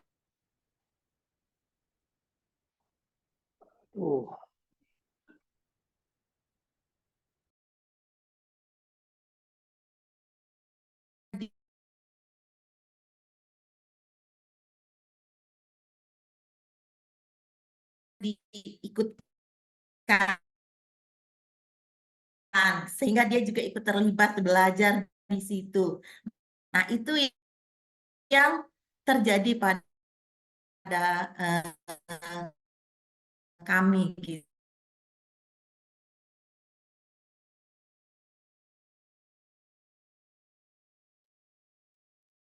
Freeze ya? Freeze Pak, lempar. Freeze ya tadi ya. Saya ulangi, saya Iya. sampai mana tadi. Nah, jadi bisa selain kita memberikan feedback secara tertulis seperti itu, kalau di kami tuh di internal ya, di internal itu feedback itu kami sampaikan misalnya untuk efektif karena di seluruh Indonesia perwakilan BPKP itu kami berikan secara daring gitu. Nah, daring itu ada 3 sesi. Sesi pertama kami berikan kepada pimpinan unit kerja. Jadi pimpinannya tahu dia harus ngapain terhadap bawahannya. Yang kedua, kami berikan kepada pengelola kepegawaiannya. Yang ketiga, baru kepada si yang bersangkutan. Nah, finalnya si yang bersangkutan itu setelah selesai diberi feedback, membuat individual development plan gitu. Bersama ketika itu. Kemudian kami berikan form-formnya, dia merealisasikan 2 minggu kira-kira lah ya. Dia bisa datang lagi online ke asesor untuk membahas IDP-nya, Individual Development Plan-nya, apakah sudah fix gitu ya, dan itu hasil dia sudah dengan atasannya. Ketika sudah dibahas dengan asesor, dan itu sudah diketahui atasannya, ditanda tangan, baru dia merealisasikan gitu, merealisasikan pengembangannya. Nanti 1 tahun kemudian dia bisa mengirimkan hasilnya. Untuk yang belum memenuhi 1 tahun kemudian dia bisa diusulkan kembali untuk diri assess. Itu yang best practice yang kami jalankan gitu. Sharing untuk Bapak Ibu sekalian. Mudah-mudahan ini bermanfaat. Saya kembalikan ke Iya. Pak Wangsa. Terima kasih, Pak. Ya. Bu Nurul, terima kasih. Salam buat Pak Ateh ya, Pak Kepala BPKP. Mudah-mudahan semua sehat dan suatu saat nanti Bu Nurul gitu ya, kita sharing session lagi nih yang lebih panjang. Ya. Baik, terima kasih. Terima kasih Bu Nurul. Ya, berikutnya saya lihat di sini ada yang raise hand, Ibu Nenden, silahkan dari BKD Jawa Barat yang tadi disebut-sebut oleh Bu Mutia nih kelihatannya. Silakan. Baik, terima kasih Pak Setiawan untuk kesempatannya. Bismillahirrahmanirrahim. Assalamualaikum warahmatullahi wabarakatuh. Selamat pagi menjelang siang, Mbak Mutia. Terima kasih materinya keren banget gitu ya, memberikan insight untuk kita praktisi gitu ya, pelaksanaan untuk asesmen, kemudian untuk teman-teman pengelola manajemen SDM juga.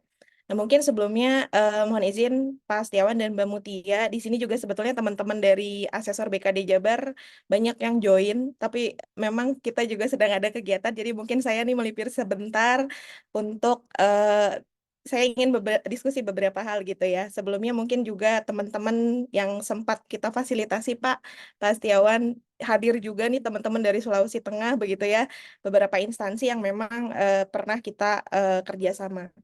Nah, Mbak Mutia, jadi mungkin saya cerita sedikit. Jadi dari Jabar sendiri sebetulnya kita punya beberapa strategi ya, termasuk pelaksanaan untuk tadi kalau di BPOM ada SJT, begitu kami juga mengembangkan beberapa alat tes untuk mengakselerasi barangkali ya profiling potensi dan kompetensi pegawai di Pemprov Jabar.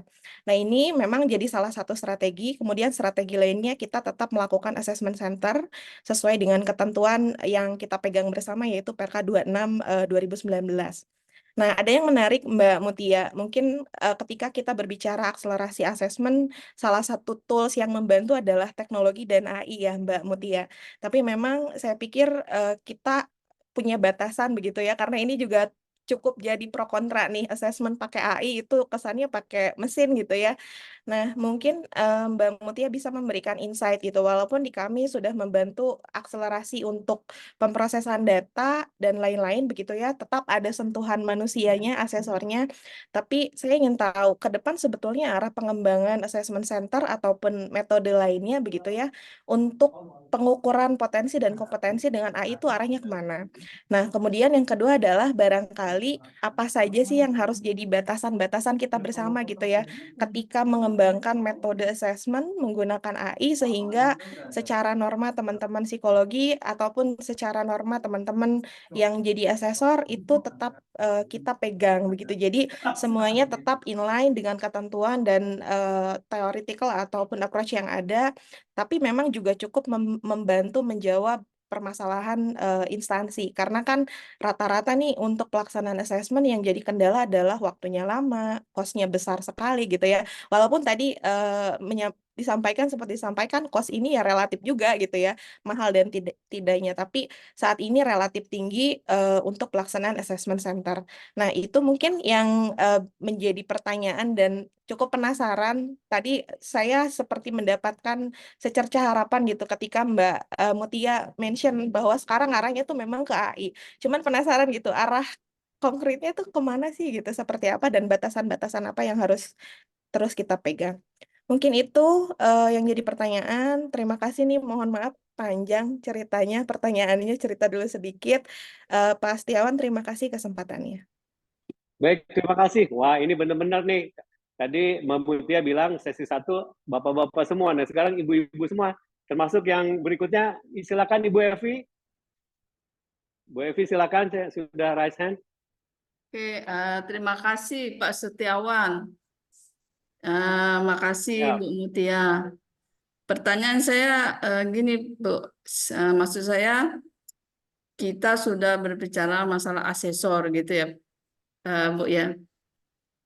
Bagaimana setiap kementerian atau lembaga atau badan diklat dia punya talenta-talenta yang bisa dipakai oleh pekerja di BUMN atau pekerja di swasta maupun UMKM. Misalnya ada Widaswara dari Kementerian Kesehatan, terus Widaswara dari Kementerian Tenaga Kerja, ada Widaswara dari Badan Diklat di PPSDM Bandung gitu. Nah, buat semacam misalnya sekarang kan lagi ngetop nih restoran dan beverage kayak kafe gitu. Nah, bagaimana dia bisa punya talent untuk internasional? Berarti kan harus secara keselamatannya, secara kesehatannya, secara ISO-nya, ISO untuk food beverage gitu. Nah, bagaimana kalau kita ini berkolaborasi, Pak? Jadi bukan hanya ini punya Kementerian Kesehatan, ini bukan punya Kementerian Ketenagakerjaan, tapi punya kita bersama karena sudah berbicara astama, berarti berbicara tentang asesornya. Nah, bagaimana masukannya Bu Mutia? Terima kasih. Makasih ya Pak Setiawan. Ya, terima kasih. Bu Evi, PPSD mana Bu? Mohon maaf. Saya BPSDM Kementerian Ketenagakerjaan. Oh, siap. Waduh, ini makin kaya aja Mbak Mutia nih pada pagi ini. Saya rasa saya buka satu lagi gitu ya untuk siapa tahu ada yang mau merespon. Karena setelah ini kita akan ada summary-nya. Karena ini kita sudah hari Jumat jam 11 sudah menjelang jam 11 nih Mbak Mutia. Ini Mbak Mutia ini luar biasa nih, bisa kita buka sesi-sesi berikutnya lagi nanti. Tapi saya persilahkan apabila ada satu lagi barangkali yang akan merespon di sesi ini, saya persilakan.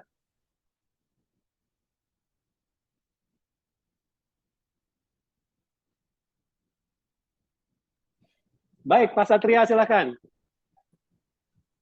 Suhu saya. Baik, selamat pagi Pak Iwan. Saya Satria, Pak, Selamat pagi, Pak. dari Badan POM yang dikolek-kolek sama Mbak Mutia tadi. Nah, ini seru nih. Salam juga buat Bu Nurul ya, Bu Nurul.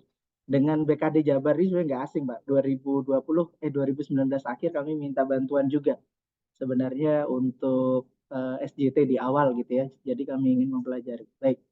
Nah, terkait tadi Pak, sebenarnya kita itu punya tujuan yang sama ya, dari proses asesmennya itu mencari bibit unggul yang nantinya bisa bisa diusulkan untuk menjadi kandidat pimpinan atau kader. Nah, cuma memang menjadi isu juga nih kalau dari gap kompetensi ini yang masih belum ngeling, Mbak. Yang ngeling kadang ya. Jadi kita fokusnya kepada metodenya, kita fokusnya kepada prosesnya, fokusnya kepada outputnya. Yang menjadi sering kali pertanyaan dari pimpinan maupun dari pegawai, Pak, di Badan POM, sehingga kami akhirnya membuat beberapa beberapa strategi, itu adalah kami diakses terus tanpa kami tahu hasilnya seperti apa dan ke depannya apa yang harus kami lakukan. Itu dari sisi pegawai. Tapi kalau dari sisi pimpinan, dia hasil asesmennya kurang kok, tapi kinerjanya menurut saya bagus. Nah, isu-isu ini sebenarnya isu-isu yang paling mendasar yang memang pertanyaan saya, apakah ini menjadi tugasnya asesor juga? Ataukah ini memang edukasi yang perlu kita sampaikan sebelum kita melakukan pemetaan atau melakukan uji kompetensi ataupun asesmen gitu ya. Bahkan kalau bisa IASA gitu ya, IASA secara besar sebagai organisasi profesinya asesor SDM operator bisa mendorong gitu ya workshop nasional gitu ya untuk memang mengclear bahwa kompetensi itu sesuatu hal yang berbeda sama kinerja, tapi memang saling berkaitan. Karena isu ini yang menjadi kadang hasil manajemen talenta itu dipertanyakan oleh pimpinan. Meskipun orangnya bagus, tapi menurut pimpinan saya punya pengalaman nggak bagus sama dia, kinerjanya menurut saya jelek. Nah, ini kan menjadi isu juga. Jadi hasil asesmen itu semahal apapun, misalnya 12 juta, 25 juta satu orang, itu nggak akan kepakai di manajemen talenta. Kami di BPOM juga sudah menggunakan manajemen talenta sebagaimana BPKP gitu ya. Nah, kembali lagi, di satu sisi kita berbicara masalah AI, pemanfaatan, tapi kita lupa outputnya, outcome-nya itu digunakan sejauh mana. Dan objek yang kita asesmen pegawai sudah sejauh mana kita edukasi mereka untuk memanfaatkan hasil tersebut. Dan linknya seperti apa. Ini juga yang menurut saya dibaca oleh Menpan ya Pak ya. Saya rasa akhirnya yang pengembangan ini yang di-up. Ya, yang pengembangan pun bukan pelatihan tapi e-learningnya, karena memang kalau pelatihan biayanya besar, impact-nya juga belum bisa dilihat secara langsung. Nah, ini menurut saya ada peran asesor Pak di sini, mudah-mudahan kedepannya juga bisa diangkat sehingga apa ya, kalau di kami itu peran asesor itu bukan hanya menggali data, mengintek data, menyampaikan hasil, tapi kalau kita bisa bergerak sampai kepada kita bisa outputnya itu dan berdampak bagi organisasi, itu yang saat ini kami sedang rintis juga di Badan POM. Mudah-mudahan Jabar juga bisa menjadi contoh, karena kami beberapa kali ke sana Pak untuk benchmark terkait dengan sistem merit gitu ya. Cuma memang kembali lagi benar yang disampaikan Ibu dari Kemenaker, ini kita sudah punya tools nih, tools ini dikembangkan APBN. Kenapa kita harus satu sama lain harus membatasi ya. Seharusnya kita bisa berbagi pakai atau sharing sehingga proses asesmen bisa cepat ya. Dan kita fokus kepada pengembangannya nanti, usulannya seperti apa. Dan itu kita asesor juga bisa kolaborasi sama WI ataupun sama analis pengembangan kompetensi untuk outputnya gitu Pak. Selain terkait dengan talenta. Kalau saya fokusnya ke hilirnya seperti apa Pak. Itu Pak, itu sharing saja, mudah-mudahan ini bisa menjadi trigger ke depannya untuk topik pembahasan Astama Talk ke depannya, Pak. Karena menurut saya ini yang menjadi isu yang jarang sekali diangkat di topik-topik asesmen. Terima kasih, Pak Iwan. Assalamualaikum warahmatullahi wabarakatuh. Wah, keren nih Pak Satria, keren. Bu Evi keren, Pak Satria keren. Jadi ini saya rasa ini salah satu output nanti yang kita hasilkan nih Pak Satria. Dari Astama Talks ini kita akan menghasilkan bagaimana kalau tadi Bu Nurul menyampaikan bahwa kolaboratif nih. Nah, kolaboratif saat ini kan sudah pengembangan sudah ada di berbagai kementerian maupun pemerintah daerah. Cuman bagaimana kita bisa merajutnya gitu ya, dan ini menjadi sebuah kekuatan yang sangat sinergis. Baik, silakan Bu Mutia, Mbak Mutia gitu ya. Ini sesi kedua ini sangat luar biasa. Tadinya mau ibu-ibu semua, cuman ini nyelip ada Pak Satria di satu. Silakan. Baik, terima kasih sebelumnya kepada Ibu Nanden, Ibu Evi, dan Pak Satria, juga Ibu Nurul ya, begitu senior-senior saya semua nih. Sebenarnya saya banyak belajar dari beliau-beliau terlebih dahulu nih.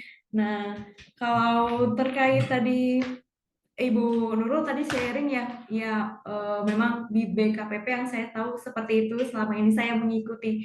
Kalau misalnya Ibu Nurul menjadi pembicara gitu ya, nah di Badan POM juga seperti itu sih, sudah juga memang benar sekali kata Pak Satria, manfaat dari assessment center ini yang sebenarnya dikejar outputnya sebenarnya ya. Kalau assessment center itu hanya toolsnya, tapi sebenarnya memang seharusnya kita fokusnya kepada outputnya. Kenapa? Tadi kembali ke penjelasan saya pertama kali bahwa bagaimana dikatakan organisasi ini berhasil, bagaimana dikatakan organisasi ini sukses. Bukankah itu sebenarnya tujuannya organisasi kan? Kita kembali lagi ke situ. Jadi memang ya benar bahwasanya kalau misalnya hanya untuk mengukur ya terus apa gitu kan. Ya jadi memang lebih baik itu sebagai alat introspeksi gitu. Dan kemudian dimanfaatkanlah bahwasanya hasil asesmennya seperti apa, kemudian itu digunakan untuk mendukung bagaimana SDM-nya berkembang sehingga bisa organisasi pun lebih berkembang lagi. Seperti itu sih saya sepakat banget sama Pak Satria dengan Ibu Nurul.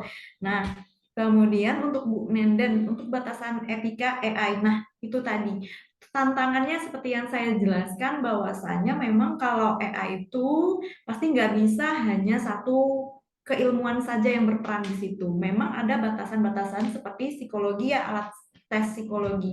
Nah, itu kan harus ada license-nya, ada izinnya, kemudian itu kan biasanya kan dipakai oleh orang luar ya, maksudnya itu yang membuat orang luar. Kemudian apakah bisa ya kalau misalnya di Nah, kebetulan kalau yang di BUMN saya sendiri juga belum pernah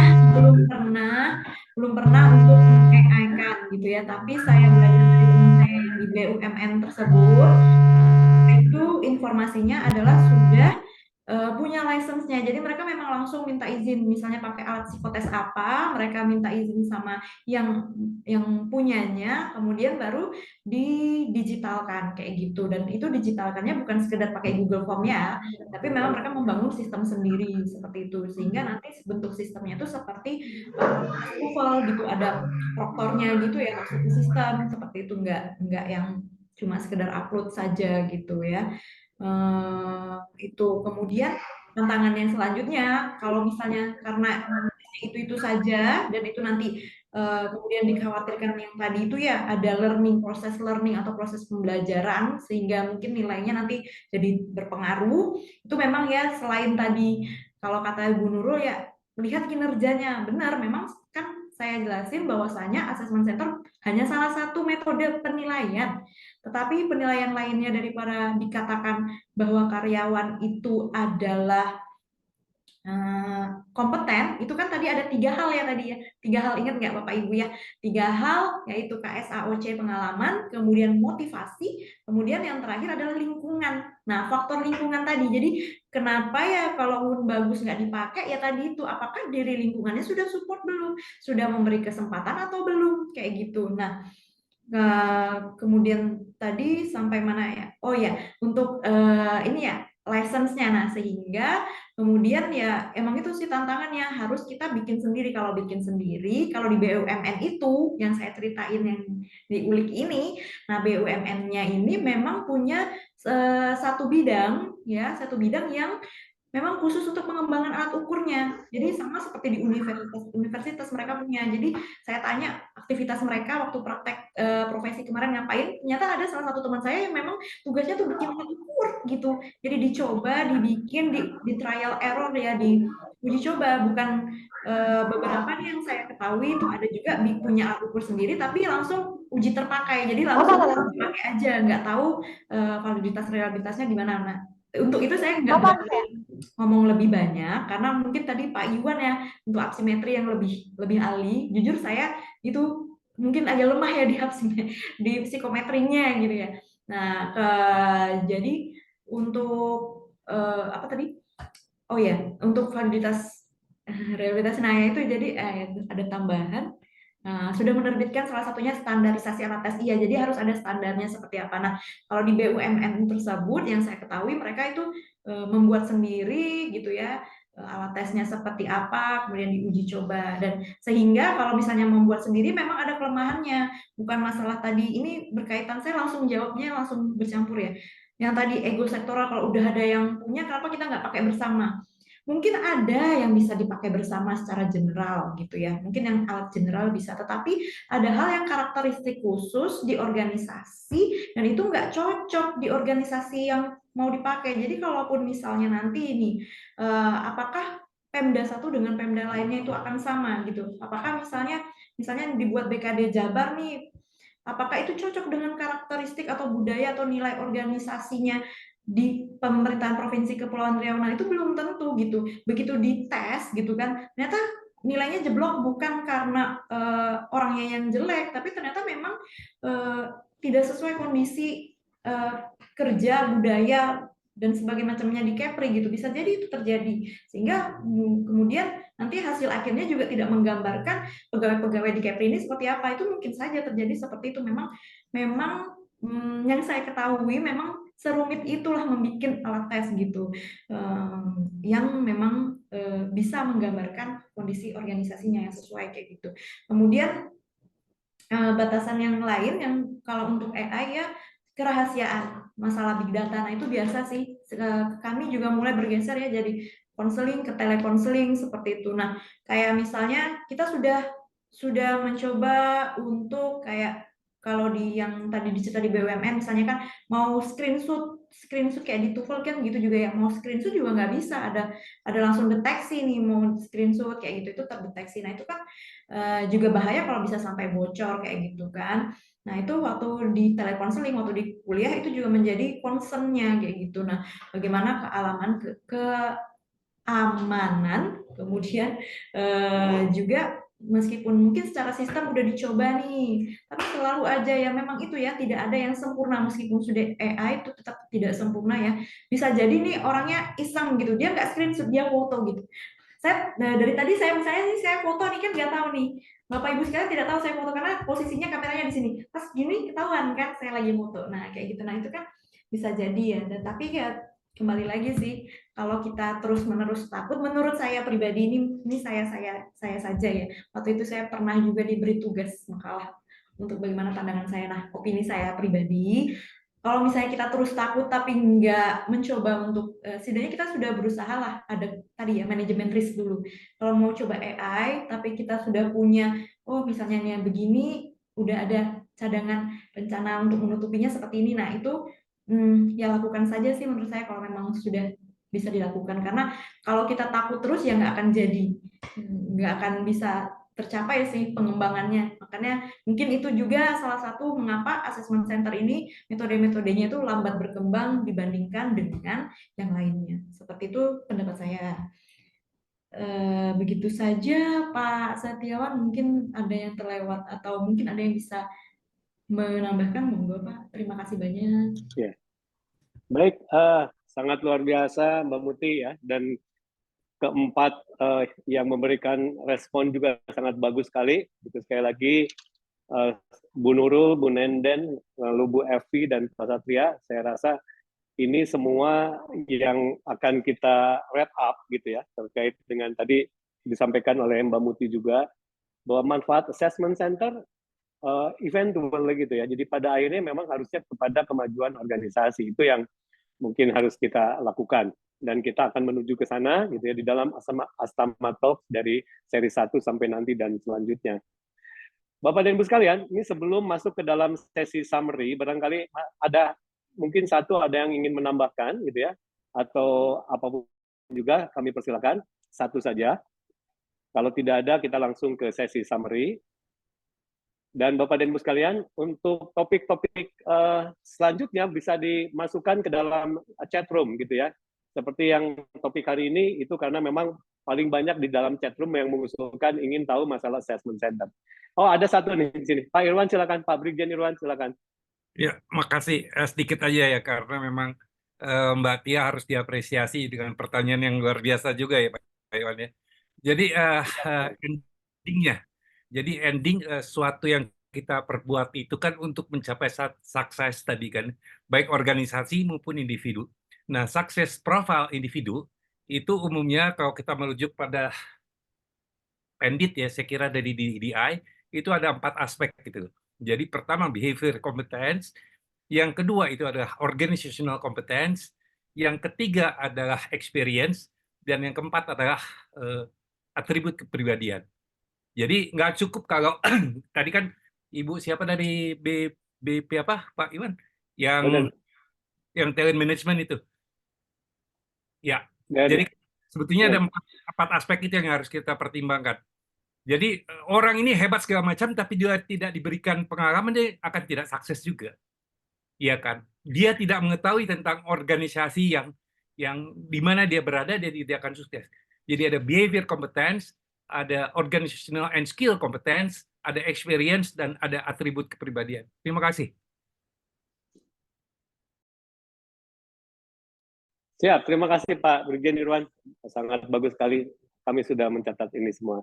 Baik, Bapak dan Ibu sekalian, kita ini sudah hampir 2 jam, dan memang Astama Talks ini tidak mau menyita waktu Bapak dan Ibu sekalian lebih banyak, gitu ya. Dan terima kasih, namun sebelum berakhir, saya persilakan kepada Kang Fauzan. Kang Fauzan ini graduated from Leeds University. Beliau akan menyampaikan summary dari semuanya ini. Dan karena kita ditontonnya ini juga ada yang dari luar negeri segala macam, so I hope that you can summarize in English. Silakan.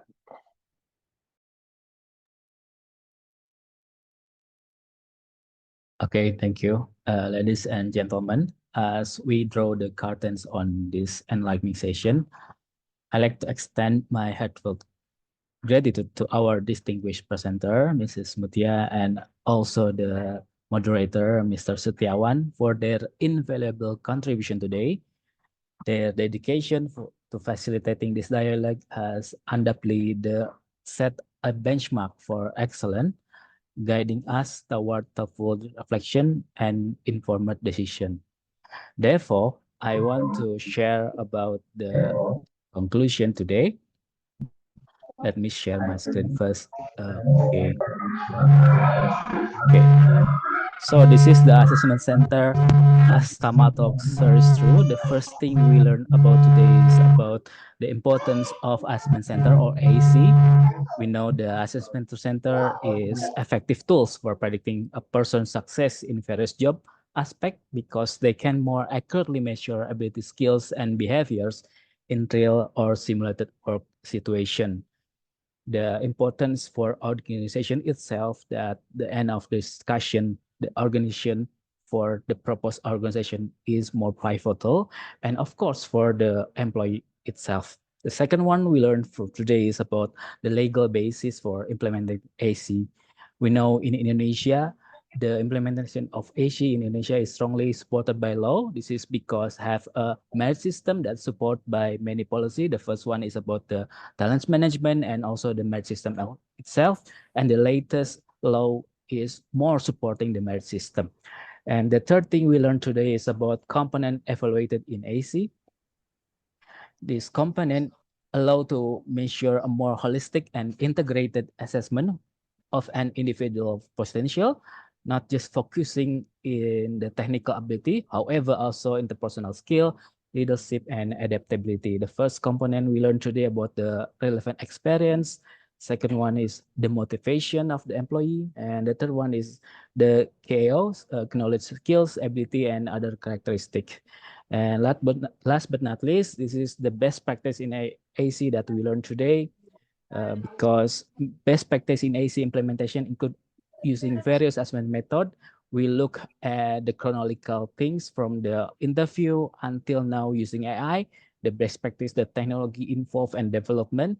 And the second one is look the best practice in each type of organization we look at, in the business or private, in the small organization, or in the public sector like us and the government. And also I try to conclude the critical summaries for this meeting. The first thing is effectiveness and predictive power. The AC effectiveness in predicting job performance is notable. However, their generalizability across various industry and cultures warrant further exploration, because every organization has many various and many unique many purpose, many unique of characteristic. This is very interesting topic to discuss further. And second one is legal and ethical foundation. While AC in Indonesia are supported by strong legal frameworks promoting meritocracy, the challenge lies in the balancing standardized assessment with the recognition of individual uniques. Because every employee in Indonesia or in the government is very unique, or every region is very unique, or the characteristic and purpose and everything, we should really very adaptive the policy for this one. And third one, organizational impact versus individual development. AC serve both organizational decision making and development. The key is to find the harmonious balance within the both entities to benefit each other. Of course, for the organization first, because the AC should support the organization target. The fourth one is comprehensive evaluation. AC offers the comprehensive evaluation framework, yet the integration and widening of various assess components need to be careful consideration to avoid bias, of course, and ensure reliability. This is related from the technology. How do we use the AI and avoid that bias? AI can help to avoid the bias, and really we should ensure the reliability. And fifth is the best practice and implementation challenges. The effectiveness of AC is contingent on best practice implementation, which can vary widely and present challenges. Particularly, we should look at the smaller part of organization. And six is cost implementation. We see the cost is very high. This is mean the investment of AC should be weighed against their return, considering whether the benefit justify the cost, especially when compared to less comprehensive and more economical alternatives. That's all for our conclusion today. And again, I want to thank for the presenter for their contribution. We are just like astronauts, meticulously prepared for our mission in uncharted space. And the insight we got from the discussion and about Assessment Center equip us with the strategic tool and knowledge to navigate the complex landscape of talent management and organizational development. On behalf of the attendees, I thank you for the presenter and the moderator for leading us through the insightful journey, for sparking vibrant exchange of idea in this significant discussion. Thank you. Okay, thank you very much, Kang Fauzan. Please give him applause. I think he can summarize quite well. Baik, terima kasih Bapak dan Ibu sekalian, dan sangat baik sekali, dan kita mencatat semuanya. Jadi Bapak dan Ibu sekalian, setiap sesi atau setiap series ini dicatat dalam konklusi, gitu ya, baik dalam bahasa Indonesia maupun dalam bahasa Inggris. Dan ini yang akan kita kontribusikan sebagai Astama Talks untuk kita semua. Bapak dan Ibu sekalian, mohon barangkali bisa dinyalakan videonya semuanya. Kita akan foto bersama sebelum kita akhiri untuk kenang-kenangan kita bersama, dan kita akan ditayangkan nanti setiap Astama Talks yang berikut-berikutnya. Silakan di videonya, mohon maaf Bapak dan Ibu sekalian, gitu ya, untuk bisa dinyalakan terlebih dahulu. Ya.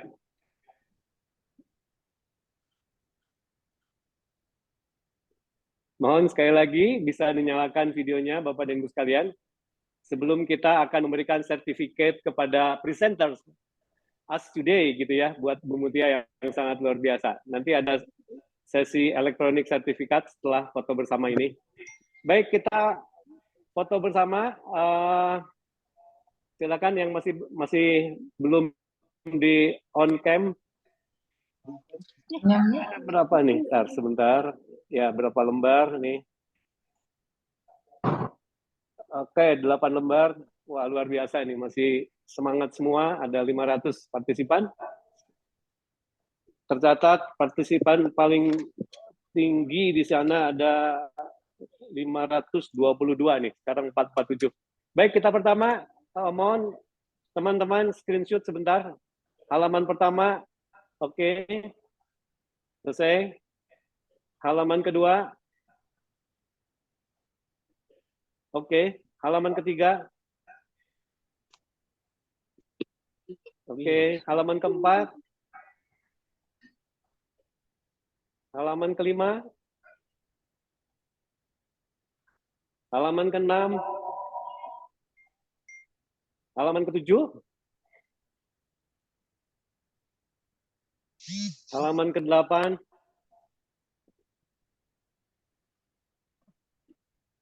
Baik. Halaman ke-9, ada satu lagi nih halaman, ada yang ketinggalan. Ya. Baik, sekarang tibalah kita akan menyampaikan electronic certificate kepada our presenters today. Bu Mutia, makasih ya. Sama-sama, sebentar terima nih. kasih banyak kesempatannya juga. Ya. Nah, ini Bu Mutia. Selamat Bu Mutia.